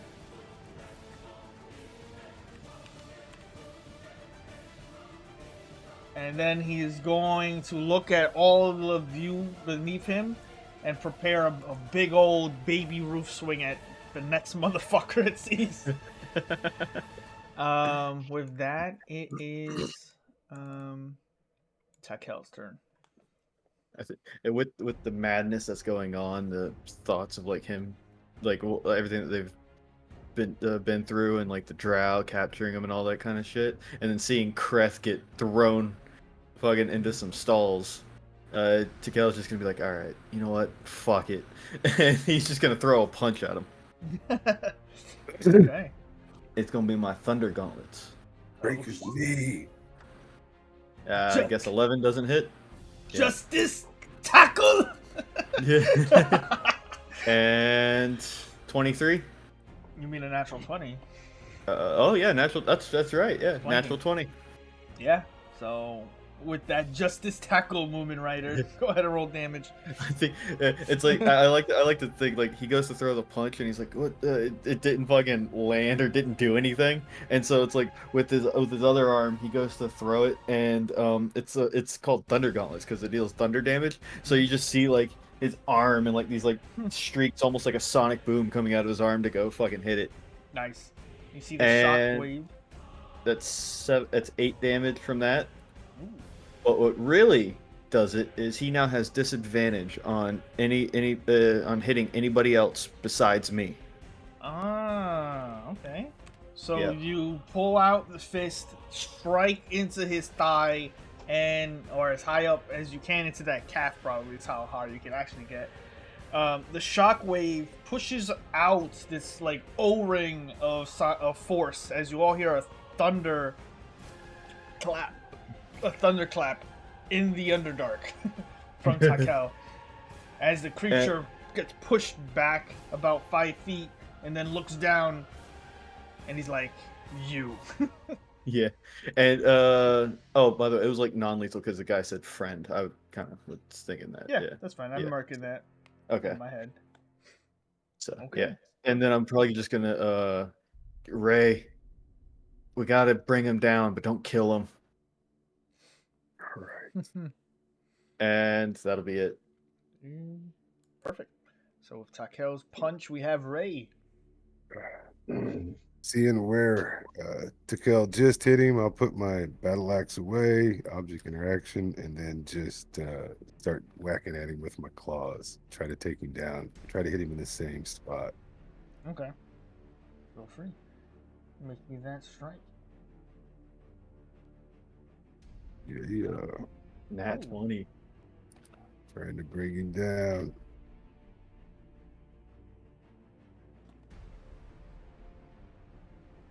And I got to do this, unfortunately, 4 times. And good, but bad. No, okay. Those definitely hit.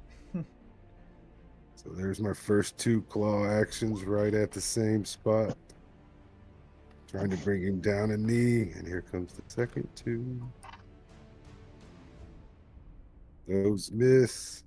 Or 16. 16 misses, yes. Did my last lefty coming at him, trying to bring him on down to 22. That'll hit. So we have.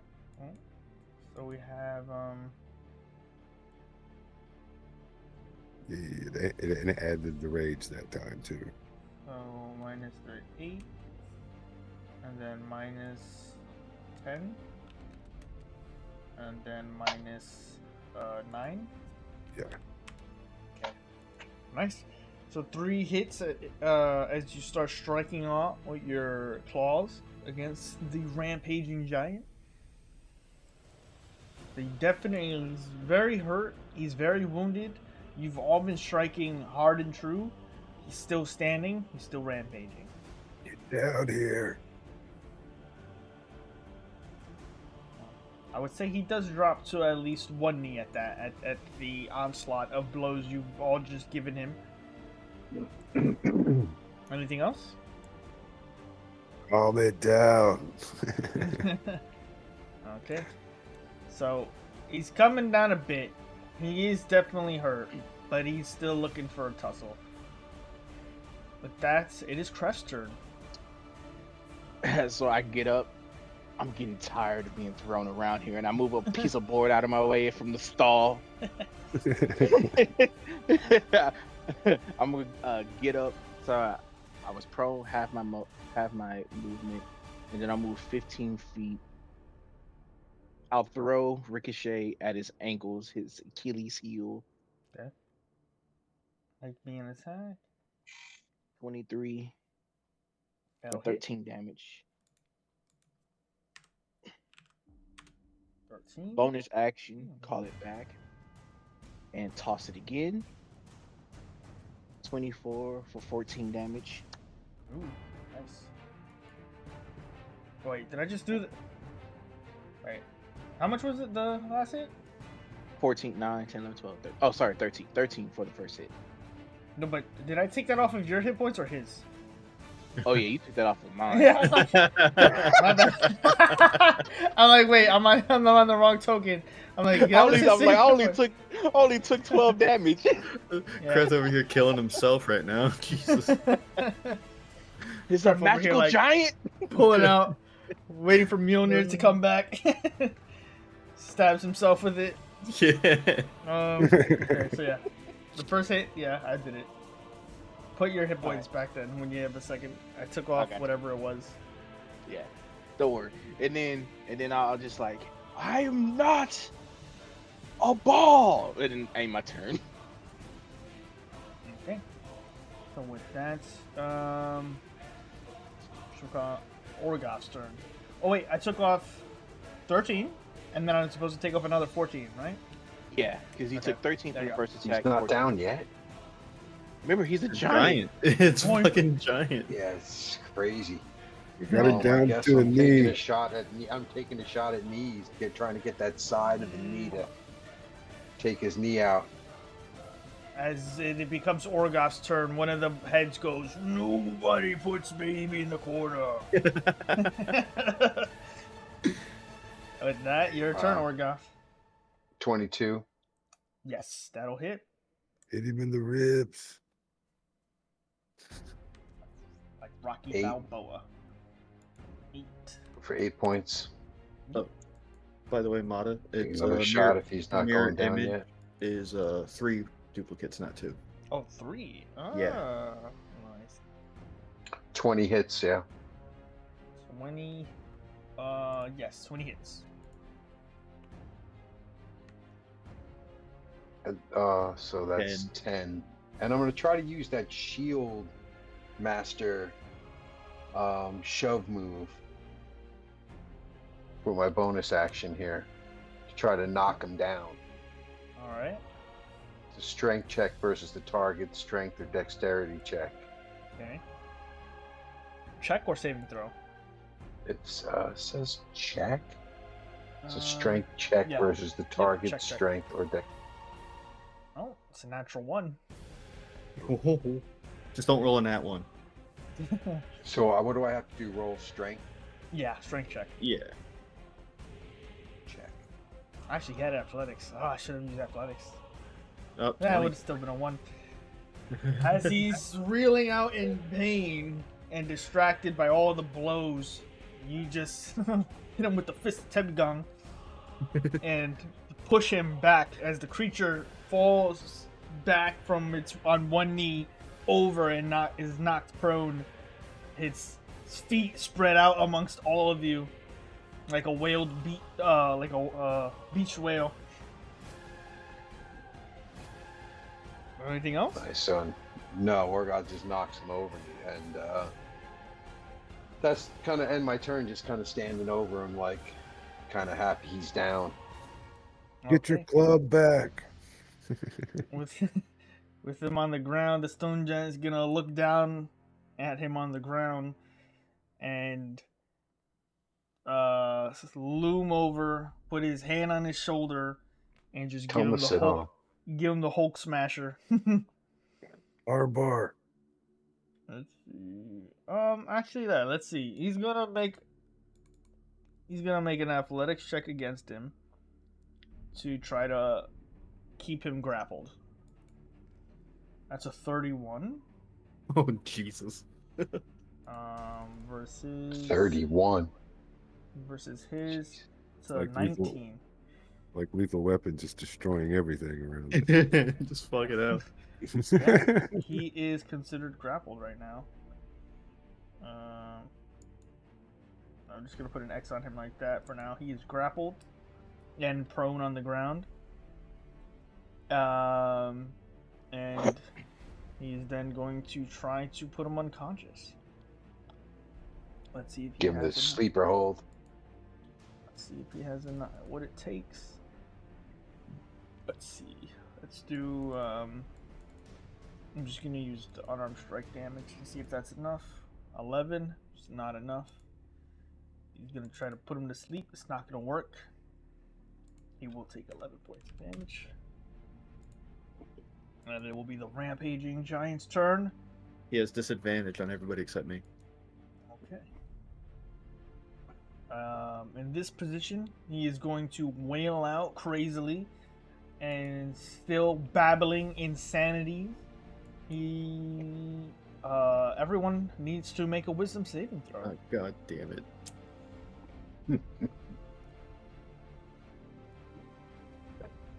Disadvantage, right? Yes. Oh, fuck. Oh wow. Wow, I'm right there with Ray. I rolled a I got 1. 3 points of madness. I'm gonna be dribbling soon. Yeah, it's fucking hell. What's a bathroom? Just fucking shit myself. So, Kel, very good roll, but yeah. Yeah. You have 2 points of madness. Or no, 3 now. 3 now, yeah. Orgoth, that is your Third. as well. Ray, that is your second. Yes. Crest, that is your third. Yep. This is gonna be great. Shut up. Oh, God. He is going to make a bunch of. He's gonna try to get this guy off of him. So that's a 16 Don't let him mount you. versus a 28. Not gonna work. You're gonna bite him. Natural 20. Disadvantage. Oh, 28. I need that. Fucking love this ability. When giants go to war. So with that, that's gonna be so it's not gonna be the crit. I'll still give him I'll still give him damage 9. Gonna try to bite him. Gonna tear through flesh and try to get him off of him. And with that, it's Takel's turn. All right. Takel. Blah, blah, blah, back at you. What? Before you roll, Oh, my bad. No, you're good. I need you to roll. Where is it? Where is it? Where is it? Where is it? It's gonna be great. I need you to roll. How many points do you have? 3. Oh, I need you to roll. Just roll 1d2. 1d2. Yeah. 1d2. That's, let's see, slash. Roll. 1d2. Right? That's how I do it? That's not how I do it. Oh, at least you're on the easier side of this table. Now roll there me we a go. one. Okay. Now roll me a 1d100. Oh, 1d. 43. As your turn starts and the madness takes your mind, you begin to babble in incomprehensible language, and are no longer able to speak normally or cast spells. Oh, shit. So you cannot speak any language coherently, and you are unable to cast spells. Oh, fuck. Let's remember that. And then let me see for roll 1d10 also. Oh, that's a d20, my bad. Nope, d10. Okay. There we go. 1. Oh, not bad. Okay, cool. So what would you like to do?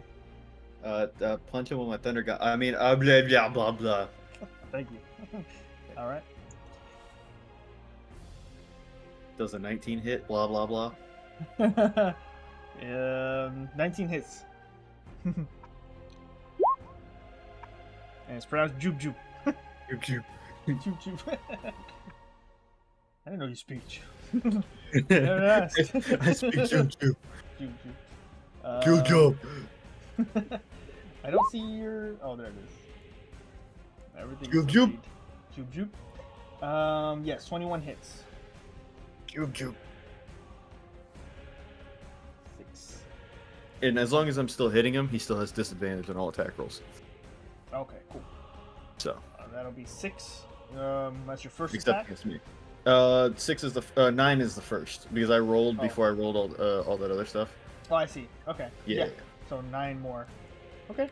Good hits. 6 Good hits. He's and I going can't down. cast, so I'm fucking, I'm fucked at this point. I'm next to Ray holding up a stick like the Tusken Raiders from fucking Tatooine.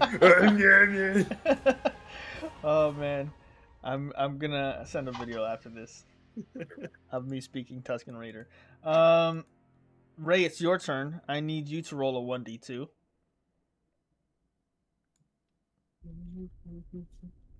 Oh wait, actually, how many points of mana do you have? How the hell do you do 1d2? Yes, I have. Okay, yeah, go ahead. You just Orgoth, you just do / roll space 1d2. Okay, now unfortunately, roll a 1d100. Space. Yeah, / roll space 1d2. Slash 63. space 1. I'm not even gonna be able to. You're just gonna have to add this to you for some time. I'll read it out, but you gain uncontrollable tremors or tics, which impose disadvantage on attack rolls, ability checks, and saving throws that involve strength or dexterity. In this case, let's say strength Or dex. or dexterity. Yeah. I'll just leave it as is. This man has Tourette's on fucking strength saves. Yeah. And then I need you to roll 1d10.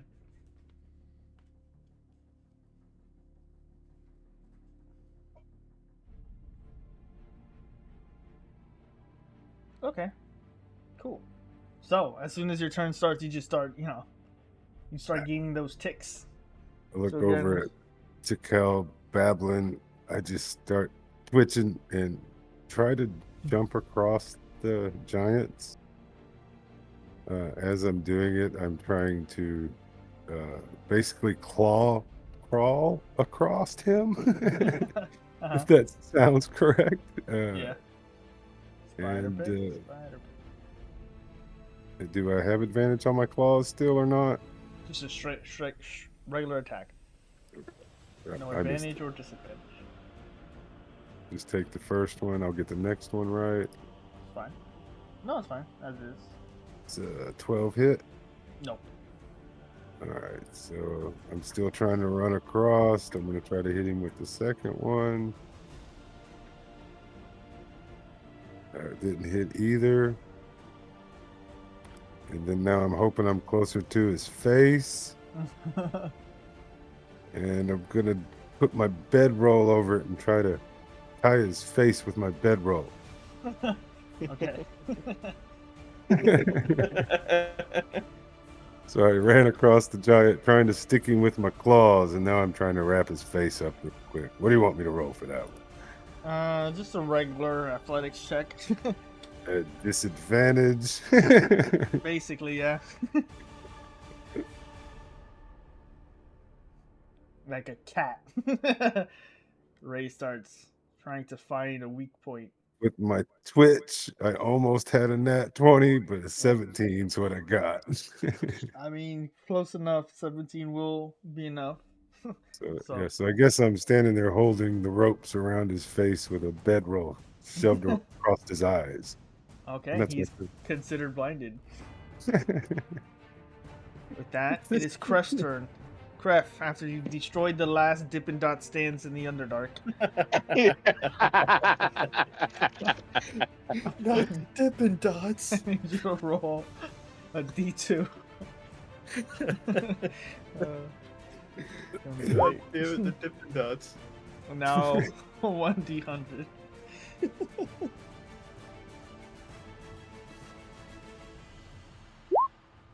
$35.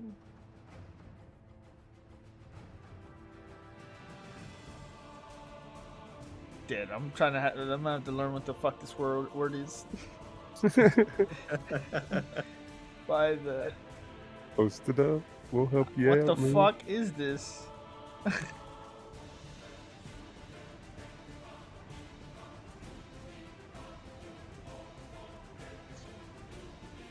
Sound it out. Well, I know the I word. I know the word. I've never seen this. What? Anti-disestablishmentarianism.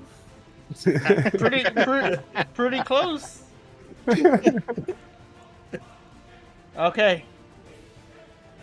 You look at the creature. You look at the creature craft. Prepares to attack. And immediately you're hit with this intense feeling of antipathy. I had to look it up. Yeah, okay. Got I'm you, not got even you. trying. Antipathy or sympathy? Well, Aww. right now you have Antipathy. Antipathy, which is when such a creature you can see the target of comes within 60 feet of you, you must make a wisdom saving throw or become frightened. As long as the creature remains within target of you or 60 feet, you cannot move towards it move in any directions towards the creature. So make a wisdom saving throw.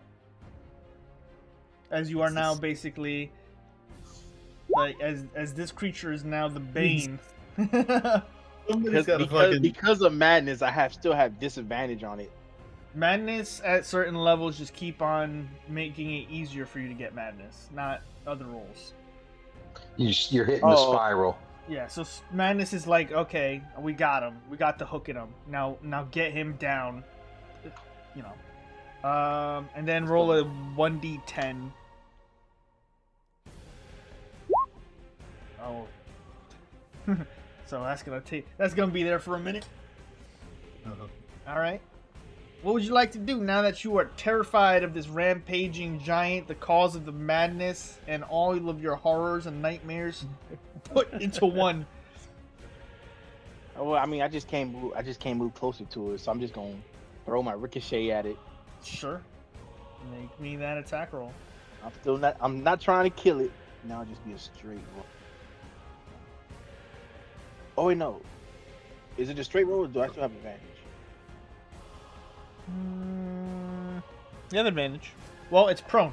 So if you're gonna throw it, it's disadvantage. So so it's just a straight roll. If he's prone, that's disadvantage. But because I have people next to him, I would have advantage. So it's a straight roll. Yep. 20. 20 hits. Just to knock him out. I ain't trying to kill him. I'm just trying to knock him out. I throw my Boom. bladed sword at him. Yeah. I'm good enough that it'll just hit the blunt force of it. I just feel like He threw a pommel first. I just feel like if And he's aiming for the temple. he's holding the blade and throws it with the pommel first. You reverse grab the machete and throw it at him. And the blunted end, oddly enough, does hit him. Great. Good thing I gotta move closer. I call it back to my hand. Call it back into your hand, reverse, and the blade is now in your hand. I do it again. You take 1 point of damage. Okay. Fucking hell. I'll take it. It's for the greater good. The greater good. Yeah, I'll throw it again. I'll say, please go to sleep. I'm gonna do it again. 13. Blunted in. Please go to sleep. Don't die. You go, please don't sleep. You throw it. And as you're all just here, it hits one of the heads and then ricochets and hits the other head and just goes, and then both heads clunk to the ground. Unconscious. Woo! Thank God.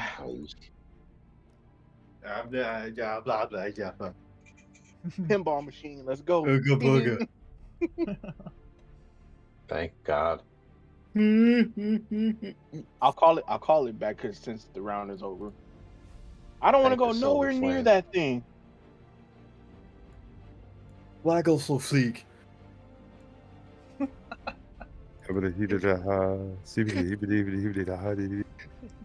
I turn to the other giant. I'm like, he's knocked out. You got the rest. He grunts in acceptance and appreciation, looking at everyone. Now he sees Ray like a cat with his ticks and weird I don't know. You're weird. Whatever you decide to be your Tourette's. On top of his fallen brother, unconscious. He sees Takel jibber jabbering. Orgoth. Just walk up to Orgoth and be like, Skrugly, Sklog. With that, Orgoth, I need you also to roll a 1d2. Shit. I think this is what you said. Yeah, / roll Yes. space 1d2, yeah. So That now works. roll 1d100. Yes. I keep shaking my head like a dog does when he has something in his ear, just over and over, just over and over, just slap, slap, slap, slap, slap, slap, slap, slap. I feel like the four of me are just all like having a conversation. It's all nonsense. Oh, you rolled a 1. Thank God. Wait, oh, wait, no. 84.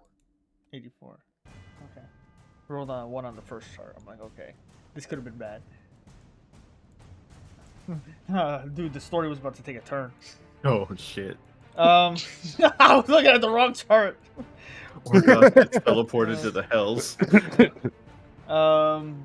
Orgoth, as the creature goes unconscious, you stand there and are considered stunned.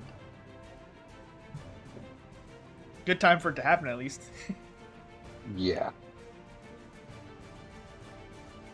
Yeah. So right now you are stunned. Cannot move. Can't move. Can barely speak. You automatically fail strength and saving throws. Attackers have advantage on you. I'm just standing there like a All right. fool. If And that's roll. the case, I'm gonna Thunder Gauntlet Orgoth. That was my chance. Roll to hit. Just, Look at me. I'm the captain Best now. shot. you're just Thank gonna you hear. for saying that to You're just gonna hear Flugel ding.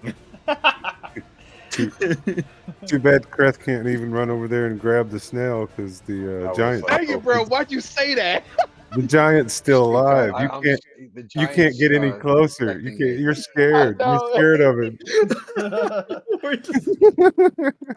I was literally thinking to myself, like, bruh, if I wasn't frightened right now, I would run over the Orgon, snatch the snail, and kill it. So now I know I can't trust you, Kraft. You don't know that? Roll a 1d10, Orgoth. I needed to write these Now down. Now I know things.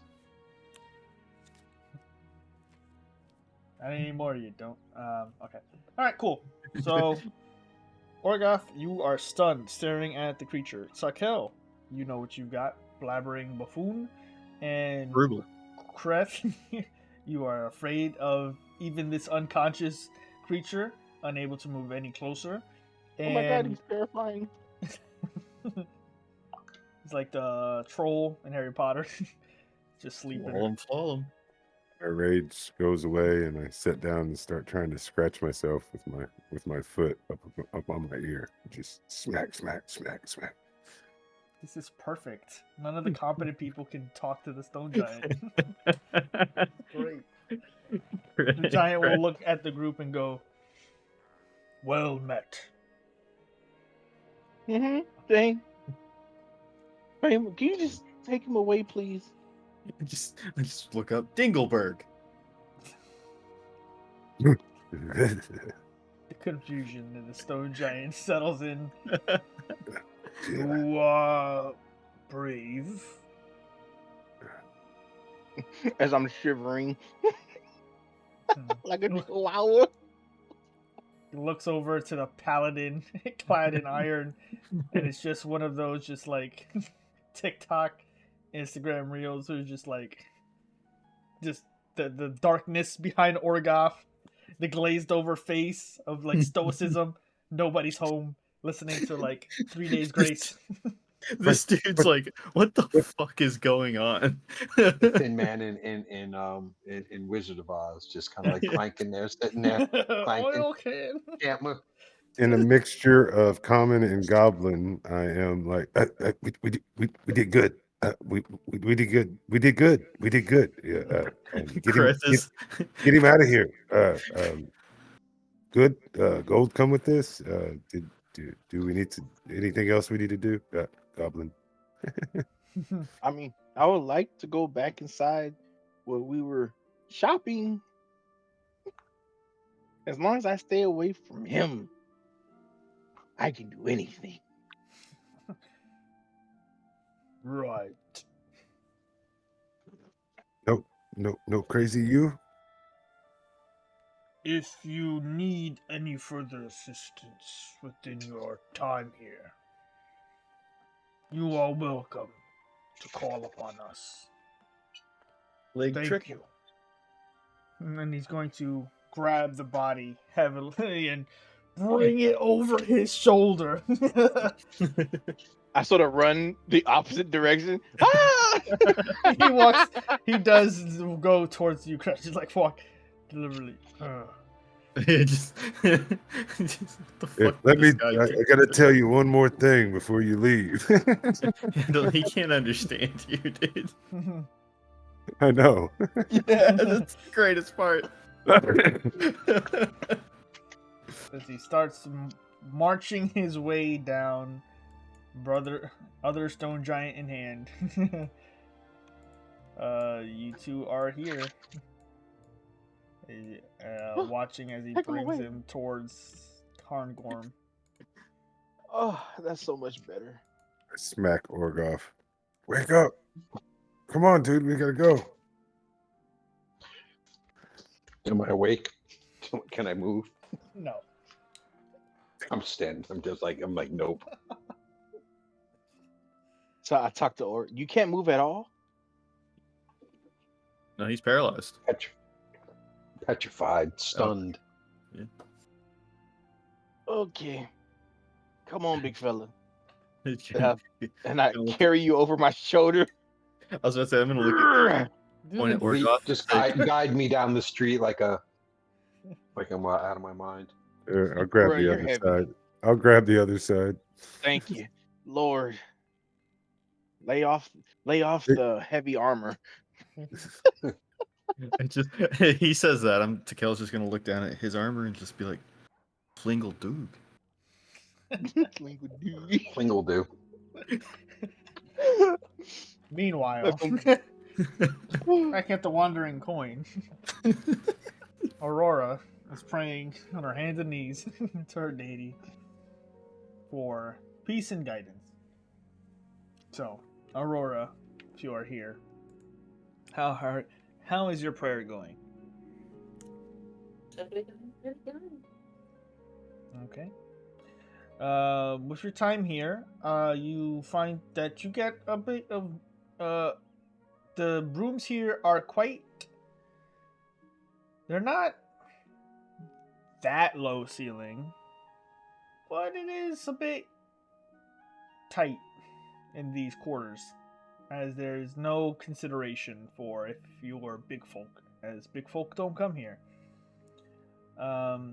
You pray, you take time, and eventually you are whisked away back to the hall of echoes and other clerics hoping to ask for guidance and see clarity.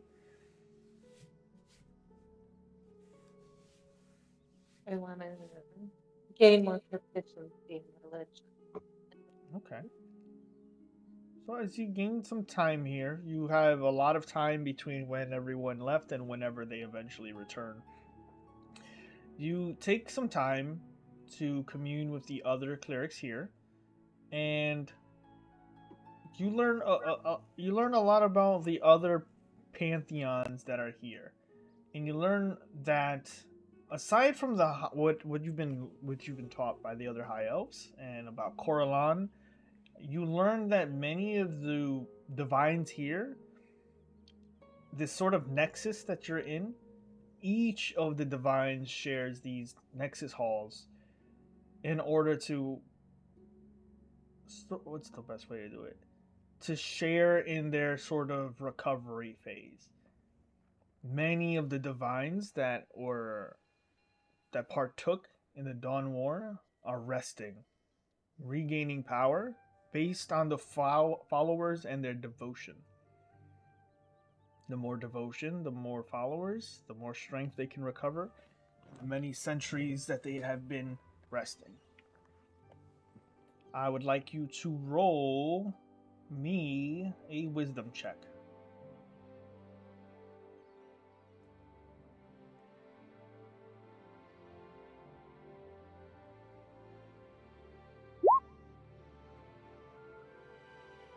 Sharp. Damn That's it. good, we are. Pay attention, Aurora. You feel that most of the knowledge that is trying to be given to you, some of it sticks, some of it doesn't. As you may have to make another attempt at this, you find that in this moment, your increased knowledge on religion doesn't take hold.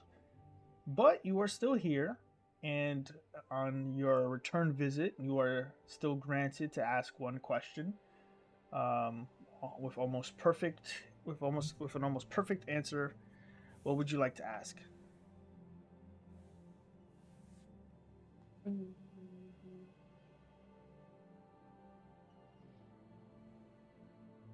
Let's see. Can you cleanse this curse? Did not catch that. Can you cleanse this curse? As the breathing continues to feel staggered,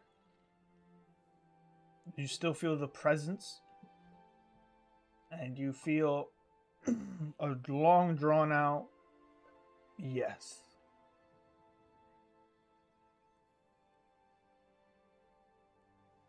And then you feel the presence leave.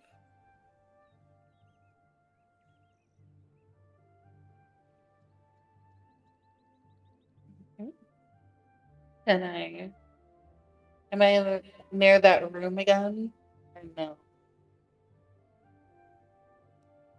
Oh, the brook chamber? Hmm. Sure. Yeah. Can I drink from the water? Yeah, you take part. The water is clean. It is refreshing and cool. It does not give you another remove curse feature. You still have one of them lingering on you. You do feel the presence of your divinity, but more of like the questions you ask are not necessarily like favors done, rather than questions that you can get almost a perfect answer on. You know, so Yeah. potentially the questions might want to be changed, but he Mhm. can fix that. Will he? Mm. Will he? Different. It's a different answer. But you are still within the nexus points. You are praying. You have been learning. You are getting close to gaining a proficiency in religion, but you are going to have to succeed on that skill challenge. Mm. For the last one, when I did the increase in wisdom while on the boat, how do I add that to this? That you did the what? Increase. The wisdom while we were on the boat. I don't know what you mean. Because before I was trying to increase my wisdom because my wisdom is low. I don't remember when we increased your wisdom on the boat. Refresh me, remind me. Because I went in there before, and then I also wanted to get wisdom from there. It was me meditating on the boat. The last time you gained something was getting getting the curse of the amulet broken. Yeah, no, I know. I was saying. So how does that work? So is that so? If I was also trying to increase my wisdom, right? You didn't say that it increased, but then what's the progress of the wisdom too? Since you said it's closer, but I have to succeed in something. So, I'd have to go back and watch it. But for this one, it was just the skill challenge. So to gain the extra proficiency in religion, you'd have to succeed on the skill challenge. For increased on wisdom, I would say it would be something about the same. Maybe a higher DC, but that could still be possible. mhm. But yeah, What is that? okay. I mean, you still have some time here, either here or in the tavern if you want to do other things. Is there anything you would like to try? Anything else you want to do? Did my parents ever get that sending message? You said you don't know if I made it or not. Well, I sent it. You do recall that you did send it. You do not Yeah. recall a reply. Yeah. So how can I check for that? You could attempt to do the spell again. You could ask on your next visit the question. You get the idea that on each of these visits you can ask any question to kind of have like an augur, like you can divine a question from your deity and they'll give you one of the purest of answers you can get. So those might be your opportunities to ask, a question that you cannot get an answer from, regardless. Like, did they get the message and or stuff like that. You do recall a long time ago when you guys were sleeping in the Underdark after you left Velkenelv, there was something you guys were discovering about the Phasris that runs in the Underdark. Yes. A magic that is infused within the Underdark that you kind of see, as people see it natural in the Underdark. It's kind of like Aurora Borealis effect down here, with these faint blue auras and lights dancing about in certain caverns. It kind of affects things like this: divining spells that are sent out, teleportation. You start to get the idea that it's kind of like a one bar reception down here.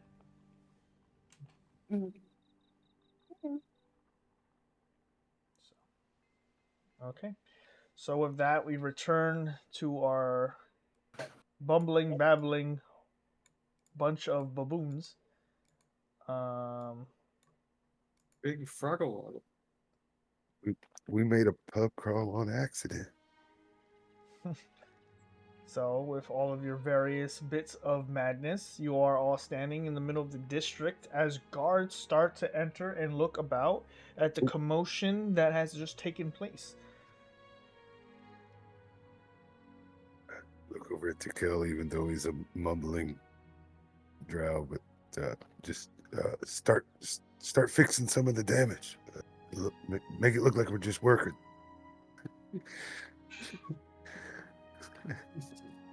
God damn it. I can't talk. I know. Like,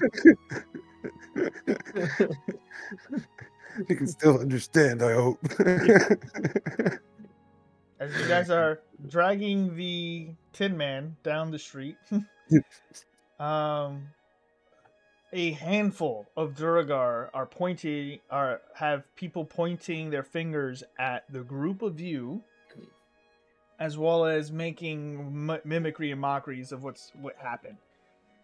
You hear in Dwarvish, the guards, the hefty black steel armor, rush towards you. 6 start to flank and surround you all.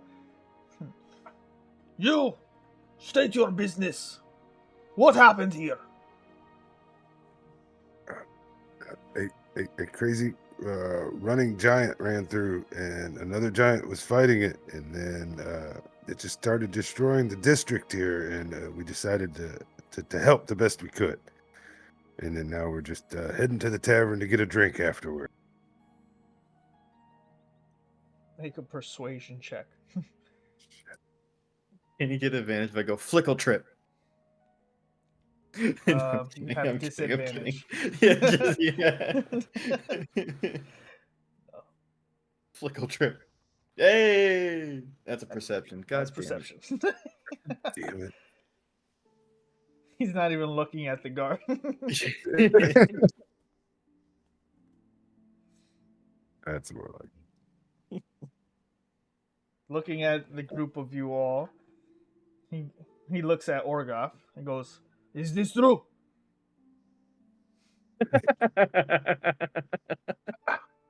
And Orgoth's just staring at him like, I don't know, both like the guy from Full Metal Jacket. Like, 557. He starts yelling at you. Full Are you bullshit? You look like you can suck a golf ball through a garden hose. this is my Warhammer. There's only one like it. we spent money at Thornock Boulder Heart's place. And then ran into a giant when we come out. Beating on another giant. We couldn't have made this mess all by ourselves. There's a guy in the corner, living in the beam where he's just like looking in the air, screaming, "No!" And it's the dude with the Dippin' Dot stand. Just like his life. I'm gonna go over and I'm gonna mend it. Can't cast I spells. could use some Dippin' Dots. Oh shit! I can't cast spells. That's right. No. Damn. You go over. It's not a spell. It's a cantrip. Oh, it's still vocal component. Fucking Christ! All right. Then you go next to him. Nah. I could just picture like put my hand out and just the wood starts shaking and then it collapses even more. Terrible. Just look at him. Flip tube and then The Duragar goes, "Show me your papers, all of you." I whip Pull my my papers out. papers out. I whip that Yeah. thing out. Hmm. What y'all? And I'm like starting to pat on Orgoth to see if his papers are easily to get to. They are. I'm not sure. Like, I hand it to him and I just go Tisslebiz. He got hit hard. He got hit harder. I'm just scared. This is so stupid. I fucking love this. The Duragar Well, looks I at I'm not frightened because he's not in within sight anymore. I'm just like PTSD. I'm just scared. I don't want to see that thing anymore. You see a piece of his skin on the floor. Ugh. Ah! The Duragar takes all of your visas and looks at them. You haven't even been here a full day. Already causing trouble. But We they wasn't said causing- that. Hey, I'm speaking Sorry. here. Sorry. Right. It's so You look- cold in this place. He looks at all of your papers and goes, closes them. Your papers are in order, but you aren't. Straighten up. And don't cause any more ruckus here. We will take your names for now. But it seems like you are assisting the residents. He takes all four of them and pushes them into your chest. All four visas. I got Clear it. out. Clear out. Bye. Do you know where a good doctor is? Sorry, let's just go. As the Duragar start wandering the area, Takel, as you see the guards and the commotion and more people entering the area, you notice a figure very familiar start to enter this space. Make your choice. Make a perception check.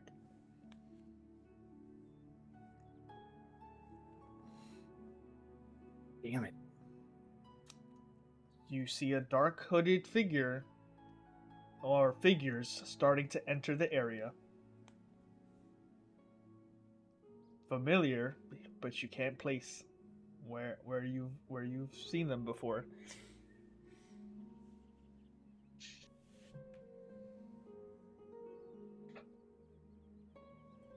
We all see them. Who sees us? He says me. Just I'd see Takao. it. I can't fucking say shit. I'd probably like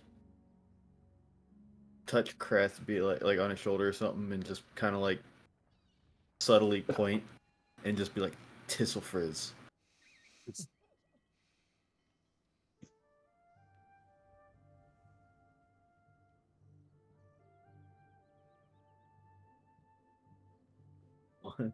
Like subtly Oh. point at the hood. Oh, I guess Crush not. Crush is in here. Crest. The only one. Unfortunately for you. What You you point- point at? God damn it.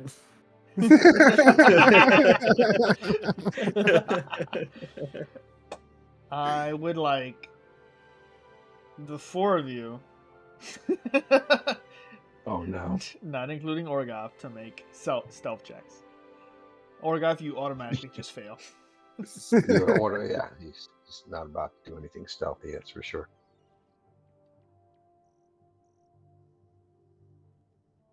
Crest, are you there? I'm Okay. here. Did you not? I touched you on the shoulder. I said Tissel Frizz. What? Tissel Frizz? Yeah, there's some cloaked figures. I was subtly pointing at those things. Oh, okay. Yeah. Tissel Um, Frizz. You are not as stealthy as you might want to be, but you aren't sticking out too much. In this moment, what would you all like to do? Okay, I sort of just wanted, out of like just the hilariousness of it, just drop Orgoth and fall.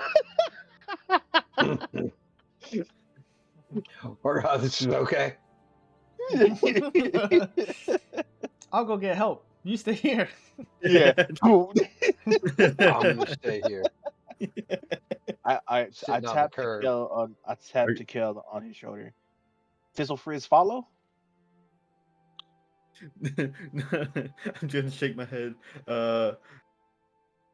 No, but I was like pointing at the cloaked figures that like I kind of noticed, but I don't know who it is. Like subtly pointing at them, going Tissel Frizz. Thistle Frizz follow? Tissel yes, Tissel no. Just shaking my head. No. No? Okay. I We gonna pull Tissel Orgoth. go. I pull Just fucking Tissel go. pull Orgoth around the corner and then I hide behind him. This is the fucking greatest thing ever. Since So he you- can't move, I'll stay with him, but I'm hiding behind No, him. I still have Orgoth on my. Oh, I'm okay. still carrying on my shoulder. I just said You it would can't have just carry been funny if, Orgoth on like, your shoulder. Orgoth mumbles to Ray, fog. I have it Fog. attuned. I have it attuned. We need the fog. Needs AA batteries. Fog. It's still a little tiny cape on my back right now. is there anybody on the street right now? Tons of people. All right, can I stop one of them and sort of ask them where's the nearest like doctor / if there's even a cleric, somebody that knows how to heal magical ailments. Looking at the group of all of you, and that all of you are not Duragar. I'm just waving. He goes, probably back where you came from, in the Dark Lake District. That's where you can cause trouble over there and get yourself a doctor. No help on this side. Why does everybody think we causing trouble? We actually helped. You know what?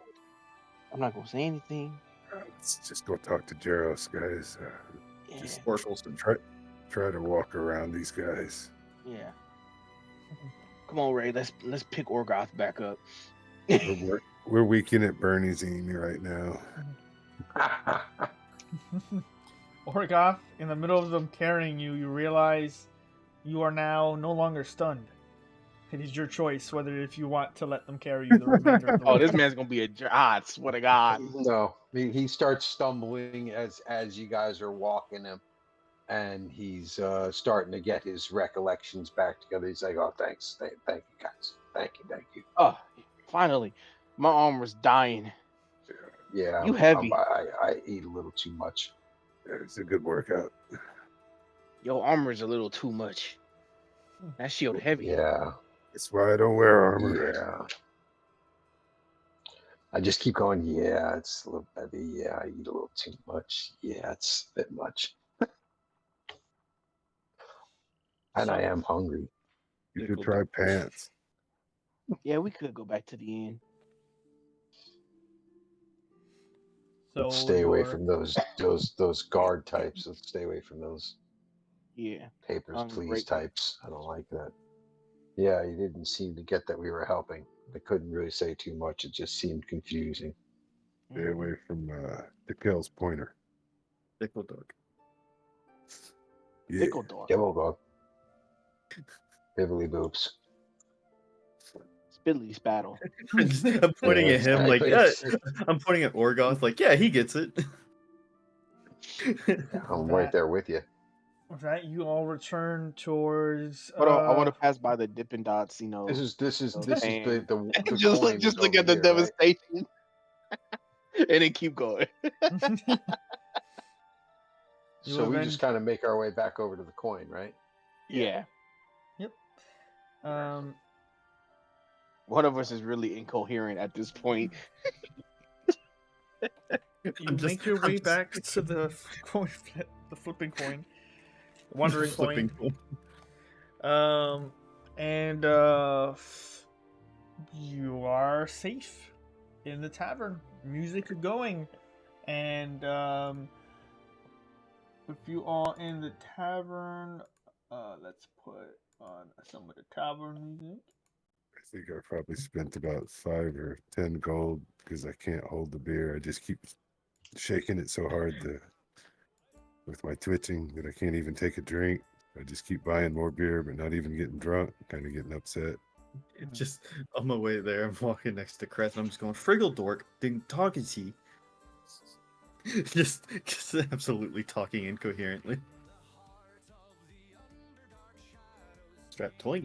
Orgoth's nodding like he understands every word. Mhm. So yeah. Okay.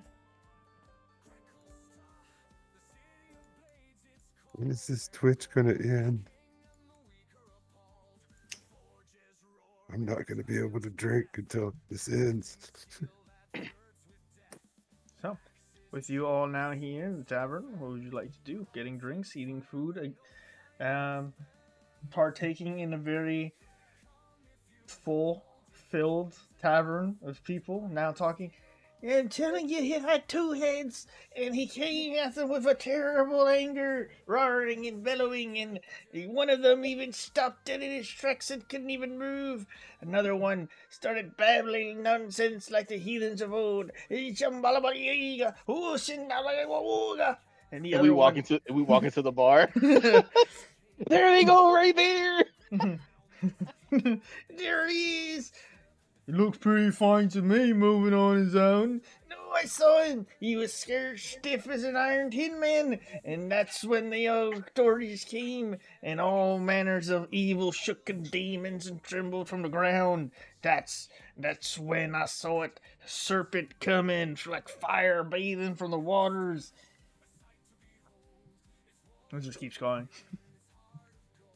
Those local guards didn't seem to appreciate us very much. Yeah, it's all right. I know what it's like to not be wanted. But I go up to the guy that's telling the story. It's like, man, you're pretty well informed. How'd you get all that information that quickly? I was there. I was there the entire time. The beast looked down on me with tremendous fiery eyes, and I said, "No, creature, be gone, or I know many dark spells and magics. I can conjure heathen kinds of creatures to my aid. I once rode Thimberchild, the great red dragon, before he became fat and plump." It just keeps going. Hmm. Gorgoth's like, Hmm. So, I guess do you have like any info about like people just disappearing? Many people disappear throughout the days of the dark days of Dark Gracklstugh. Before it was known as the City of Blades, people disappeared by the hundreds, by the dozens of hundreds. Many Darrow, deep gnomes, and other things. Back when Ledagor's Furrow was just founded, and all lived down there, not just the lonely Darrow. The gypsies came and started taking the long children throughout the night. The cults, the apostates, the heretics. But that's when King Brooknar came in and created the grand caverns with an allegiance of stone giants at his side. I saw it all. Dozens of hundreds. That's actually pretty interesting. I don't want to say anything to this guy. He might say something. He might keep talking. I don't say 2 words. He's just gonna just keep talking.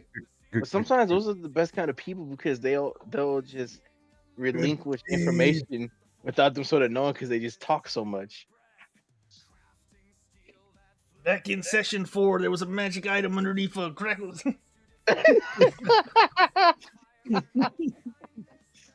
They never found it. Tikel's just like, fuck. All right, gotta go back. I'll be back. Time to backtrack. Jug jug. Cora, get the boat. Jube, dingle, flog, and dagger. Oh. You say throw a dagger. Jim Jar.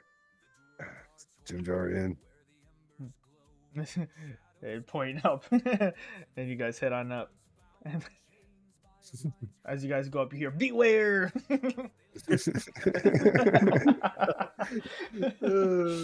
Oh, man. He gives him the hand. Orgoth gives him the hand. He's like, oh, please, enough.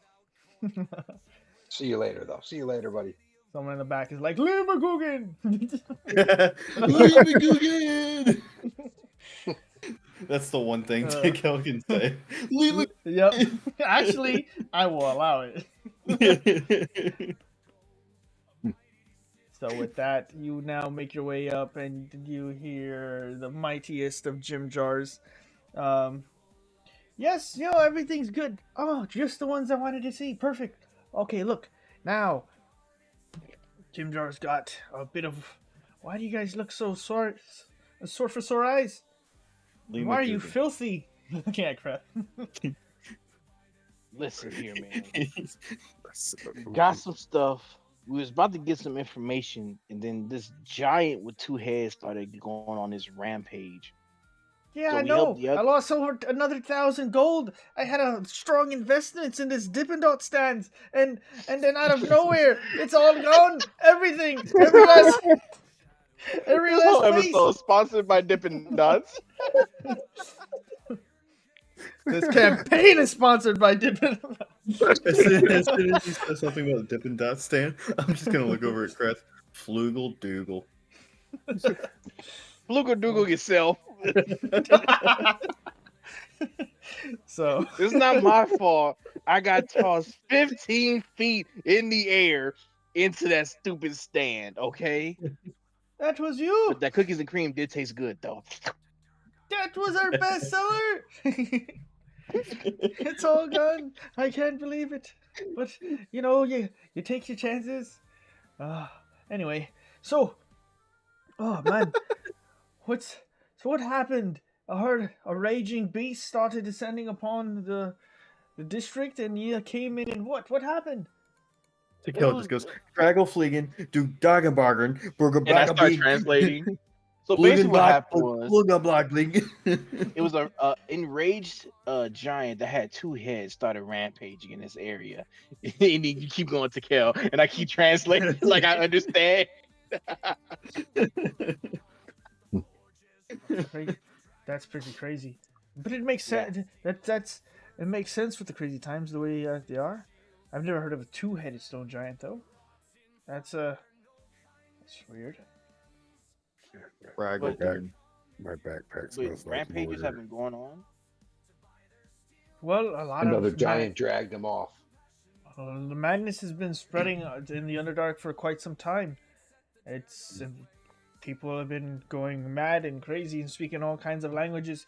That's why the cults have, I guess, been flourishing during this madness. Everybody seems to be, they seem to have the answers for whatever's been going on. That's the Correct. word I was looking for.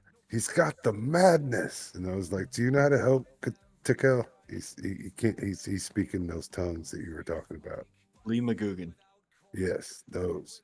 Bergen. He looks at you. What do you know about Libby Googan? Hema Gordon. Hema Gordon. Bombach now. Well, look, Madness is going around. madness has been spreading for a long time now in the Underdark. Well, not a long time, but very fresh and recent. All of it sort of coincides with the times we've been taken from and brought to Velkenelv. None of it bothers me because I'm straight as a whistle. But it has been affecting Gracklstugh, and there's probably a reason for most of the things that have been going on. Maybe the thieving, the stealing. What causes madness to even happen? Hell if I know. Maybe some people already have screws loose down here. Things just get worse when times get tight. I think tomorrow I'm gonna go back to the Stone Giants and ask them some questions. I think they'll be more friendly with us since we helped save their buddy from going completely insane, or just outright killing him. Because that's probably. I asked Jim Jar, is there any way we can make a couple dollars here while we're here? If I know anything, and he flicks his nose, I know how to make coin and give you 2 finger guns. I give him finger guns back.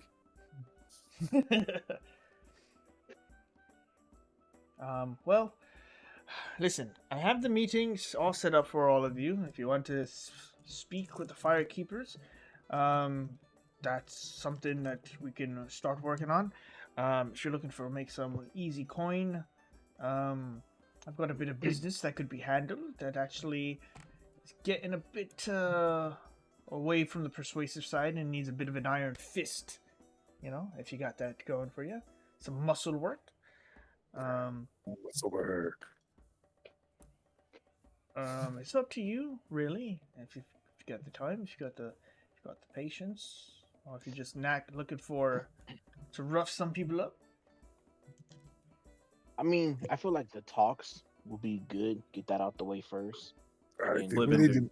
Yeah, I think we need to be talking maybe tomorrow. Yeah, I not don't- today, because we yeah. got Fleeman Gorgon over here with incoherent speech patterns. Google Gling. Gling, It's- gling, it- gling. He said, "Fuck you." he points to Jim Jar. And his gloves weren't working earlier either, so Well, I can't help with that. I'm out of Duracell myself. the dude got this tiny little cape though. You like that, Jim Jar? Now that looks nice. Where'd you get something like this? He's flipping it, looking it up, looking through, the shimmering arcane runes. Mr. Boulderheart paid some good gold for it. Nice. Looks rather nice. I hope it, worth its weight, I got to sleep with it tonight. It doesn't. I think it'll fit better tomorrow. Okay. Well, if you guys are looking for a good night's sleep, I won't stop you, and I really hope that you find some peace and comfort. Let me know when you're ready for any of the. I laugh. He says, "Peace." Ah, peace. Right. Well, you don't have to worry about the orcs over here. Well, Crest. there's also a new bit of work that came in that we can also discuss later. But it takes us a little bit out. It takes you a little bit out of Gracklstugh, and I don't know if you guys want to do that. As you guys are all heading off to bed. He's just yeah, there's some gnolls down the way causing trouble. What? Uh, you I look around. I go, "Where's Aurora?" Knowles. We can go do the Knowles. Aurora's doing whatever's Aurora doing. What are you doing, Aurora?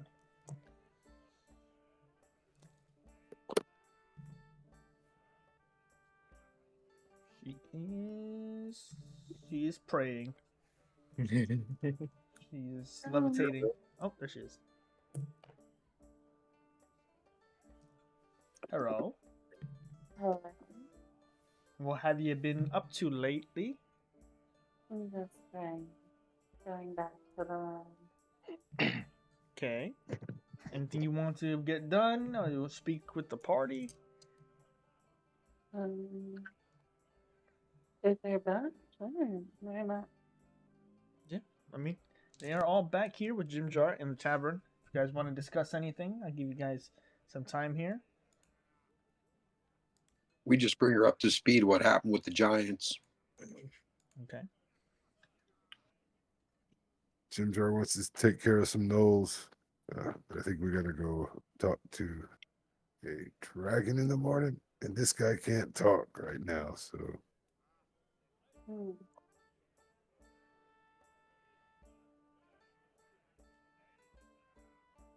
Alright. So, Yeah, is there any, tomorrow, do you have any magic that you can help them with? for just healing or his sanity. Gustavo. Unfortunately, I don't think I have any healing though. Make a wisdom check. Cure disease or neutralize poison.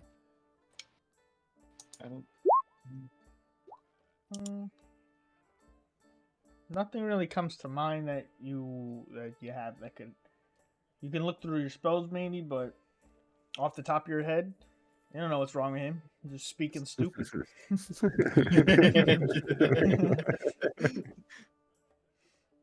This is just who I am now. I can do a medicine. You can do that.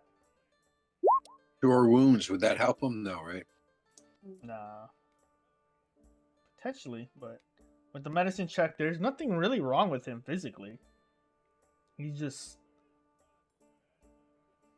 He's just dumb. Dorp.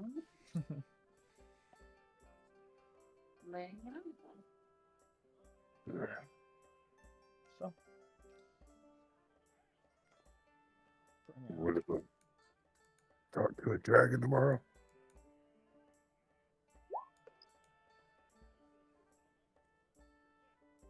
Oh, well, I'm dead.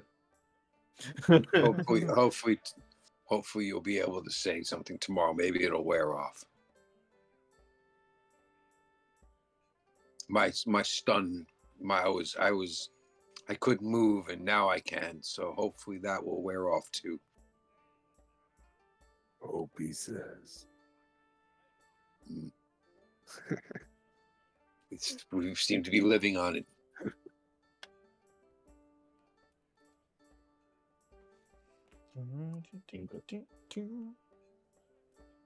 So, what are you guys doing? Going to bed? Resting? It's Anything? time. It's like the day's over, kind of. Is it? Yes. Yeah, I'll eat some food. Yeah. More Dress and bread, drink, please. listen to some music that's from the tavern, then head to bed.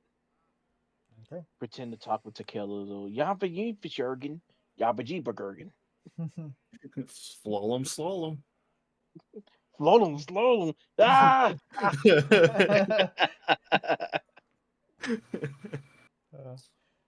So you all find rooms to sleep, rest, gather your thoughts, and hopefully wake up refreshed. You hope. Unfortunately, Aurora, in the middle of your night, trying to dream, Dream comfortably. Dream of finer things, of home, of safety, of the nexus that you've been going to, trying to reattune yourself to your domain. You find yourself pulled away to a dark, shadowed figure, moving in a very beautiful, well-made stone room with a low bed, extremely regal design and curtains, a very wealthy, important Duragar is has this shadow moving towards him. It then kisses him on the cheek, and your dream ends as you dream on of other things. Orgoth, you dream of a maze of alcoves, endlessness, walking in. There's no way to figure out which way or if you could possibly get out again if you continue through this passage. You decide whether to go in or out, but before you remember what choice you made, you move on to other dreams. Ray, you smell the scent of blood and see a trail of many footsteps into a illuminated cavern with fire and cackling laughter. And as you start to make your way into it, you move on to other dreams as well. Kreth, you remember the two heads screaming and babbling. Your nightmares are all of two-headed giants, two-headed fish, two-headed twigs, two-headed everything. You look at your thumbs. They got two thumbs on them. And you turn them around, and they're heads. Everything becomes just a nightmare, psychedelic entropy that you wake up sweating from. Takel. Flurbodoop. Yeah, Dingle Flaggle. We all wake up in the morning, somewhat rested. Each of you may remove 1 point of madness. Takel, you can speak again. And you can Hear cast echoing spells. down. That's what they hear echoing down the hallway. Yes.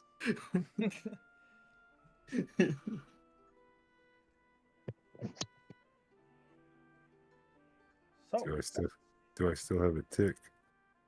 no. None of your effects are lingering anymore. Cool. Now, with the time up to you all, I would all like you to just discuss, figure out what you would like to do in Gracklstugh moving forward. Prepare for the continue of your adventure. I got a good look at that guy's face. Whose face? The Duragar. Yeah.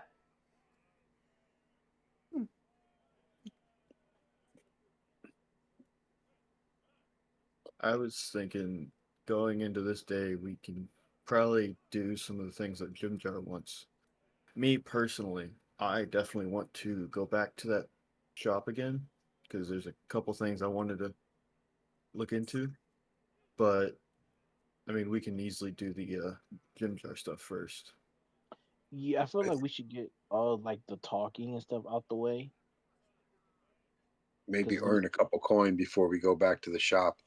Yeah. Yeah. Yeah, that's what I was like, because Jim Jar wanted like some gnolls taken care of and some other stuff. So Yeah. Ready? Yeah, dragon. And then I want to check out the nose. If this helps us get one step closer to home, I'm ready. Yeah. So what do you want to do first, Knowles or diplomacy? I think that you had it Well, right. Let's talk to the people first and get yeah, it 'cause out of the way. he did Yeah. say that the Knowles thing was take us a little bit out of Gracklstugh, so And this is something that Jim Jar needs taken care of right away. So let's go see the keepers of the flame on or Jaros whoever he on has. Jaros's We got stone behalf. people on our side already. Gotta watch out for the guards. They still don't really like us, but we got papers. DIPLOMACE. Let's go. Diplomacy. Maybe the stone giants will stick up for us if we see them again. We should Yeah. ask. Get in trouble, we can run that way. We can ask for Perhaps, the yeah. we can ask for the friends and family discount because we save one of their own. We help them. Yeah.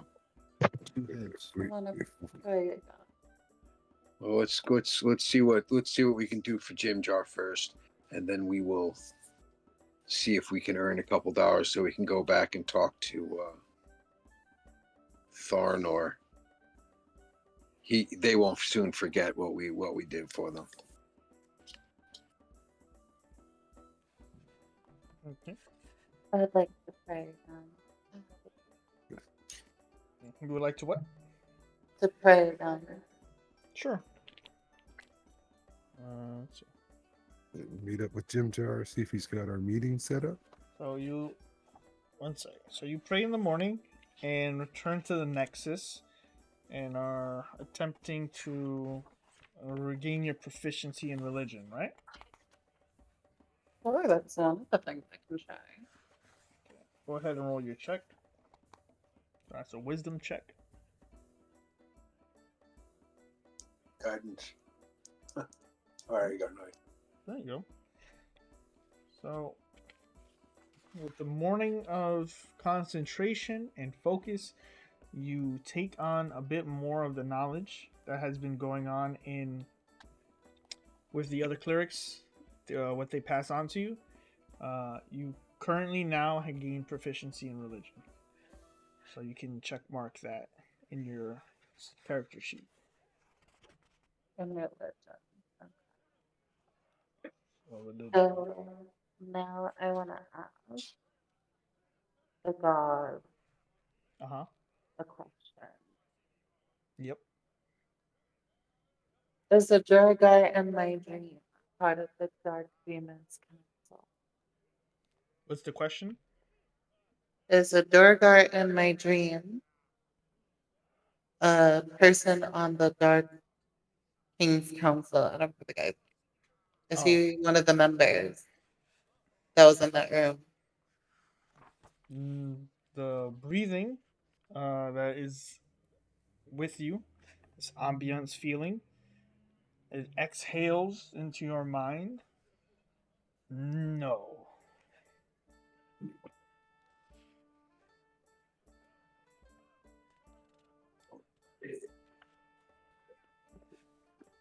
So, no, he is not on this Dark King Council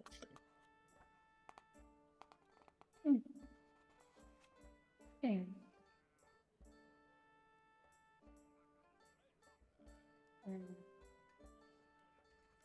Well, at least not yet.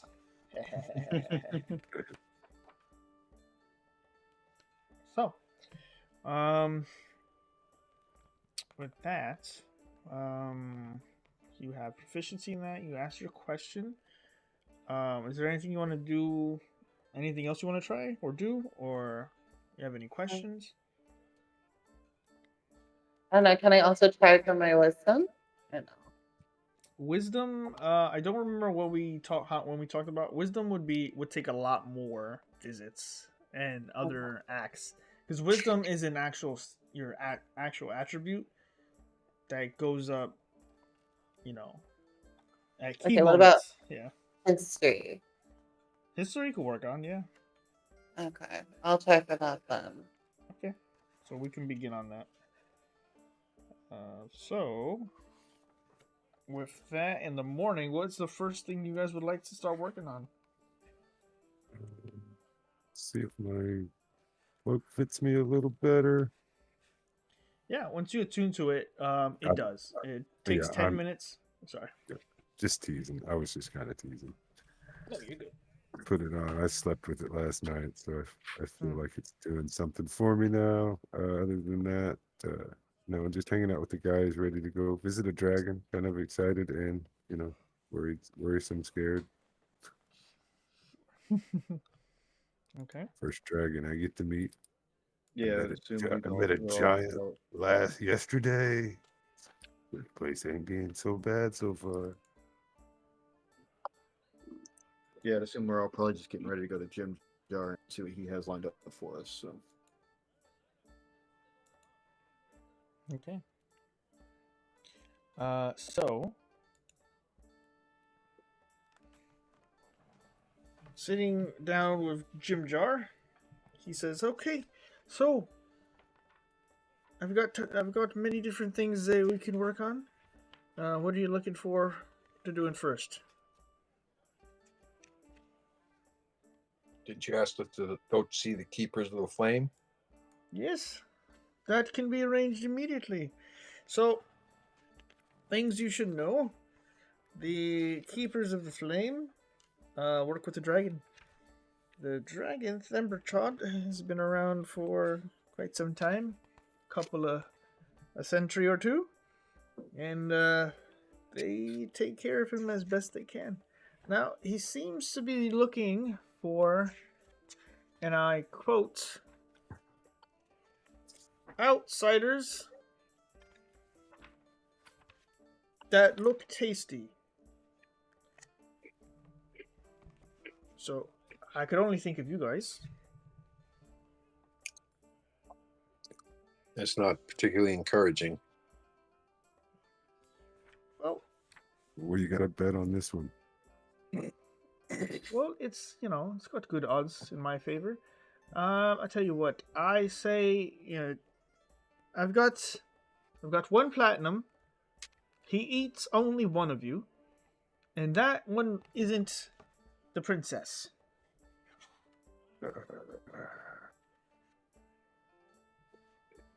I got 50 gold. Say we all make it back.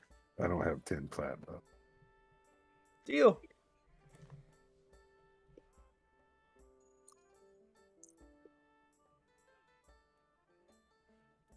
Cool. All right. Is that what we're doing? We're betting on our own lives that we're going to Mhm. make it back? Got to make gold somehow. Then I will put all my money on us making it back. All right. Next session. Don't tempt the. So a Taraz comes to Gracklstugh. Yeah, that's what I said. Don't tempt. I mean, All right. oh, look, a So- beholder. All right. What's this Demigorgon doing here? I need I don't think Jim Jar has control over the Demigorgon, though, thank God. each of you have a random brand aneurysm. I Roll wouldn't to- put it past Jim Jar. Roll to see how long the response time is. Speak to Fizwick. Sure. What would you like to ask him? I got 20 I'd like minutes. them to figure out all the wealthy Durgar. Very difficult to hear you. To figure out all the wealthy Durgar There in you the are. town. To figure out who all the wealthy Duragar are? Yeah. I guess I could try something along the lines. There's a lot of wealthy Duragar here. Most of them live in the city, some on the outskirts. Are you looking for anyone in particular? Specifically, someone with dark interior in their home. That could. I don't get into a lot of homes of. That's going to be hard. I can start a list. Thanks. Okay. Ray runs back to his room, tries to dress him up as best as he can as a red dragon with his disguise kit. Sure. make a performance check. Thanks. Oh, it rolled off a 1. Ray walks out of his room I'm a looking dragon. like he looks like the Hurricane from WWE. Exactly. His fur's just red now. He's like, I'm a red dragon, but I'm only a had dragon. green curtains in his room. So yes, you do your best to dress up like a red dragon, and you are given a letter of introduction to be taken to the Keepers of the Flame at Thember Chod's Cavern, which is at the south. Goddamn, the south here, South here. southeast. Southeast, yeah. Sorry, I think you should see that now. Oh yeah. Yep. Right. Thember Chods. Hey, let's do the Giants Rampage.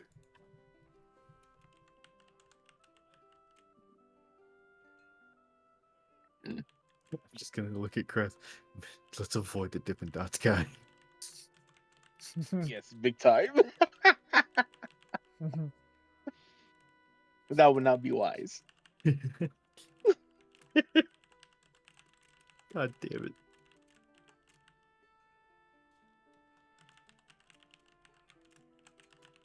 All right, we gotta go make a dragon happy. I'm as red as I can be. Yeah, I'm ready as good. Let's go.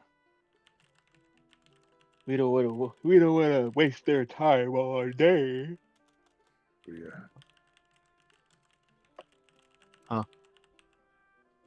Wait, when are we meeting them?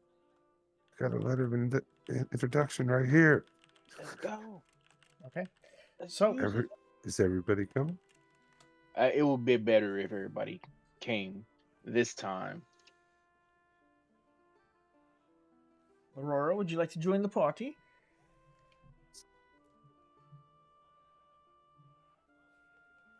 Is she like in the vicinity of the group? Oh, damn it. I thought we were all at the coin. Yeah, she's here with you. I'm all. dragging her. She's coming with us. I take her by her wrist. You coming with us? No ifs, ands, or buts. Let's go. Come with me if you want to play. Come with me if you want to live. We might So- need your help on this one. She can I fireball wasn't the as red dragon. charismatic. So I wasn't as charismatic last time. you make your way southeast of Gracklstugh. You walk amongst the people. You see the guards. You see the common folk. You see merchants. You eventually hear little rumors and gossip as you leave the tavern. As you leave the tavern. As you leave the tavern.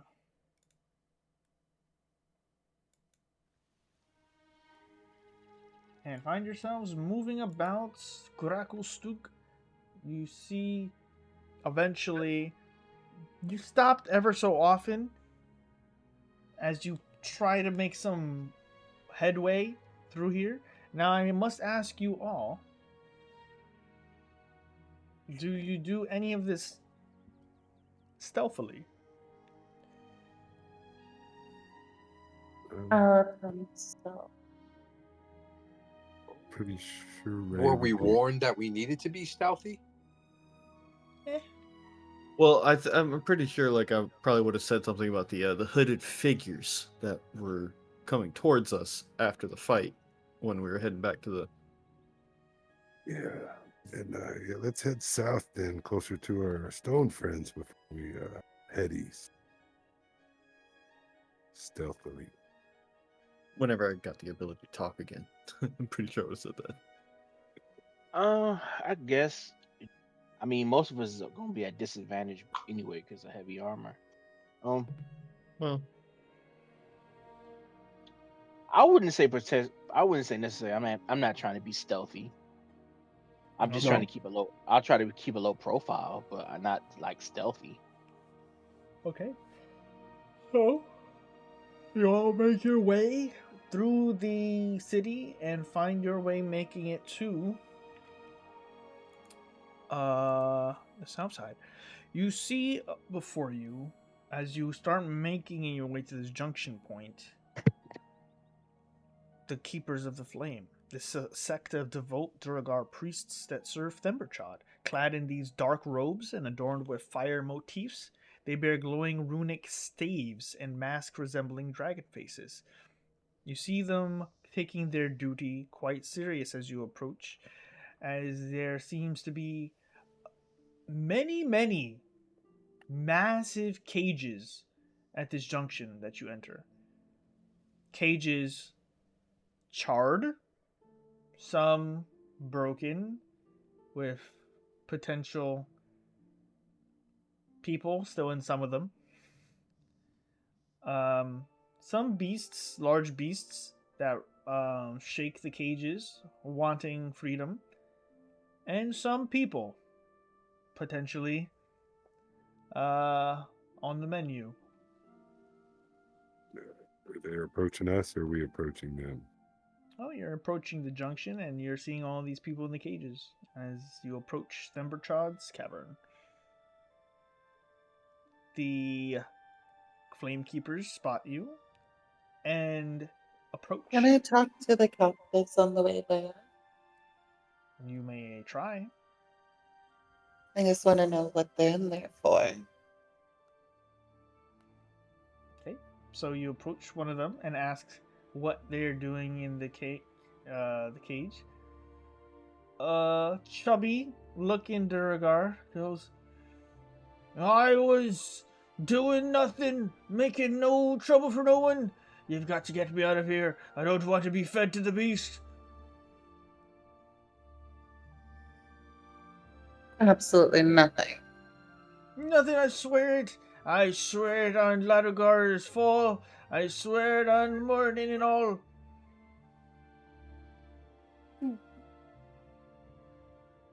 If you say so. Where did they take you from? They took me from my home. They took me in the dead of night. They grabbed me. They took away and called me a criminal. They took away my business. They took away my money, my wealth, everything. And now I'm going to be fed to the beast, all because that bitch of a queen. And A queen? now the flame keepers approach. Don't talk to the cattle.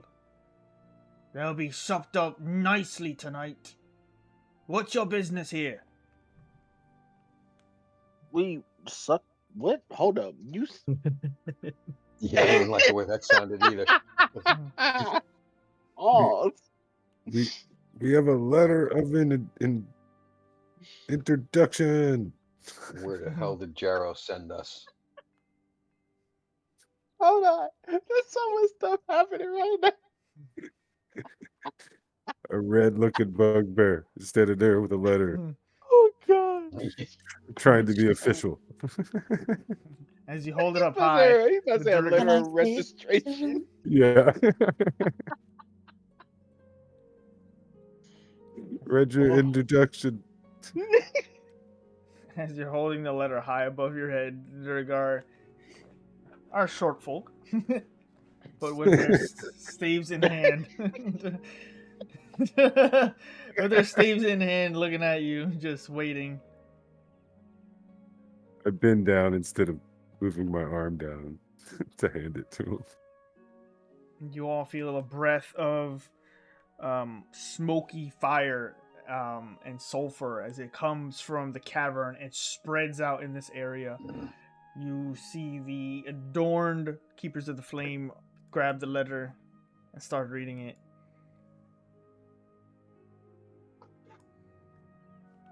You look at each other, and then they call over. Where is it? Where is it? What's his name again?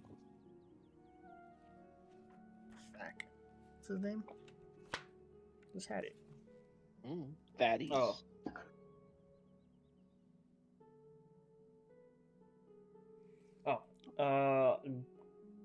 Another Duragar comes over and says,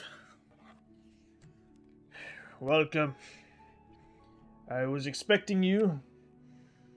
I am Gartakar. I am the head priest of the Keepers of the Flame. You have an invitation to speak with Emberchot.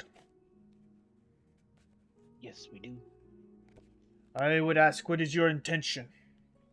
For your invitation is giving you permission. You are not above suspicion. What is No, your we're objective here? just to try to get information. Wait, hold on. Just to try to get information on like the disappearances that are happening, because a certain friend of ours is losing many connections, especially to. Do they know about the dragon? I say that off to the side, like, do they know about the Every dragon? time you say something, a couple of them in the back just go, "Rob, start whispering to each other. If these are the flame keepers, Yeah. yeah, they are. Those guys are like the keepers of the dragon, so they Yeah. totally know about the dragon.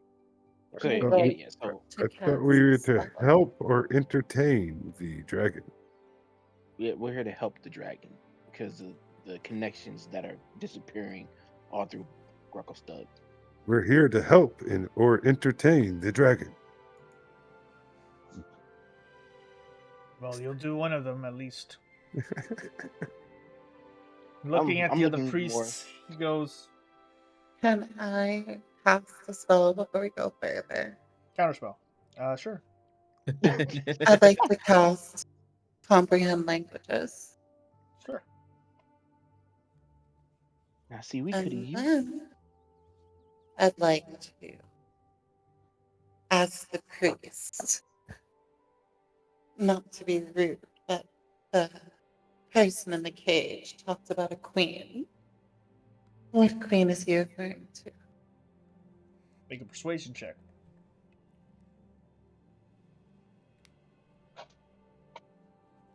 The queen at Agrabah. He was referring to the Queen of the Deep King and making accusations he shouldn't. And now he is dragon food. I suggest you steer clear of him, unless you want to be in the same cage as he. I'm assuming this is the queen that Jim Jar told us was basically in the ear of the king.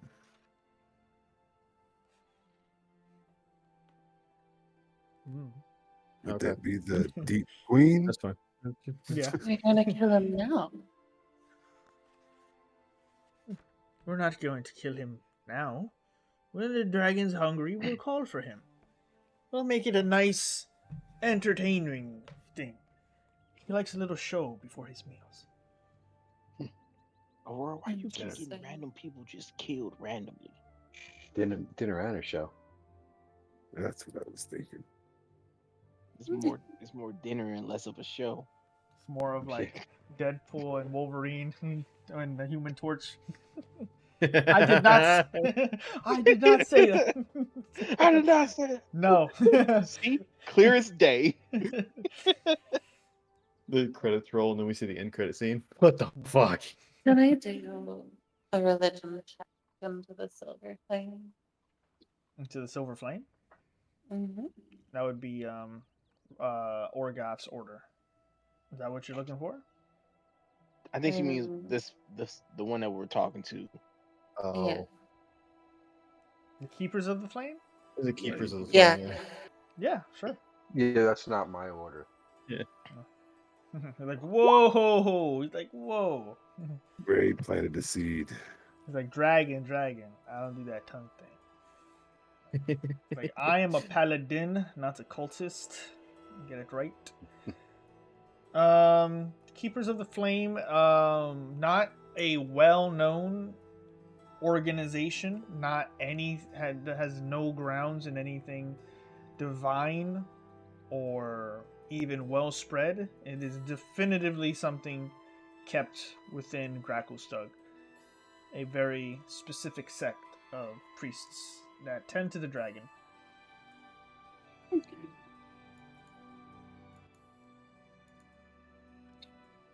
So, if you're ready, I'll bring you to the beast. But I do warn you, you might want to keep your distance. You might want to watch your tongue. And he hasn't eaten this morning yet. Damn it, I forgot to stop by the Giants to get him some beef jerky. Says the cosplaying Red Dragon. Got his expired 3-day pass on him. Yeah. There's a 3-day pass. Starts Monday. My shimmering wet cloak is making my makeup run. Maybe we can come back after you feed him? No. Is that on the schedule soon, or? Yes, lass. Yes, So princess.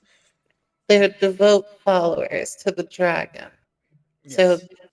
they won't do anything else but worship the dragon? Or is this outside? It doesn't leave this area. Dragon doesn't leave the cave, as far as you know. Not the dragon, the people. The people tend to whatever the dragon needs.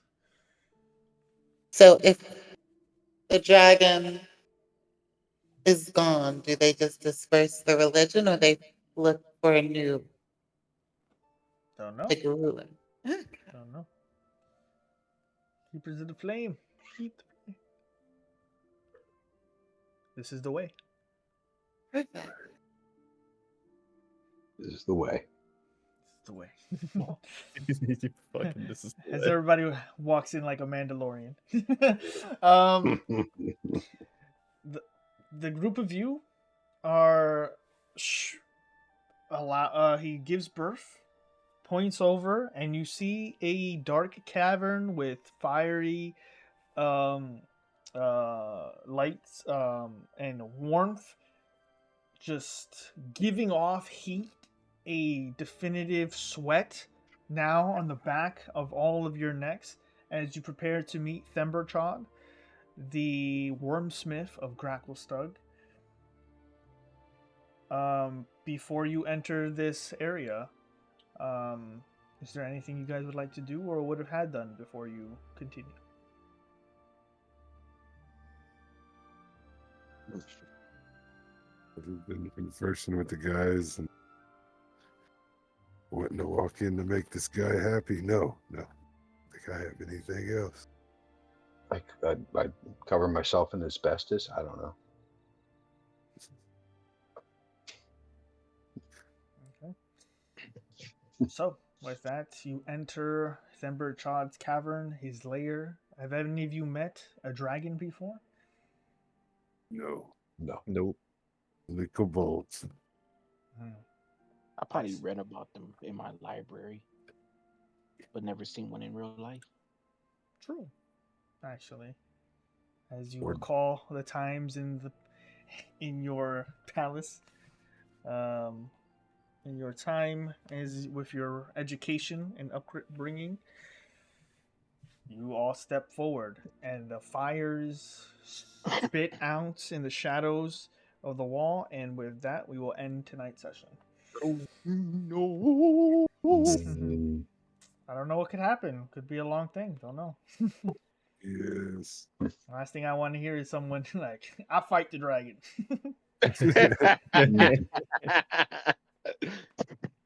So, yeah, with that, thanks for watching, everyone. Thanks for enjoying the stream. You can catch the other VODs and the songs and stuff on the YouTube channels. We'll be back Saturday, 7 p.m. Eastern Standard Time. And for that, thank you. Have a good night. Peace. Bye. Yo. Joop joop. That's crazy. It's just fucking juke. Joop, joop.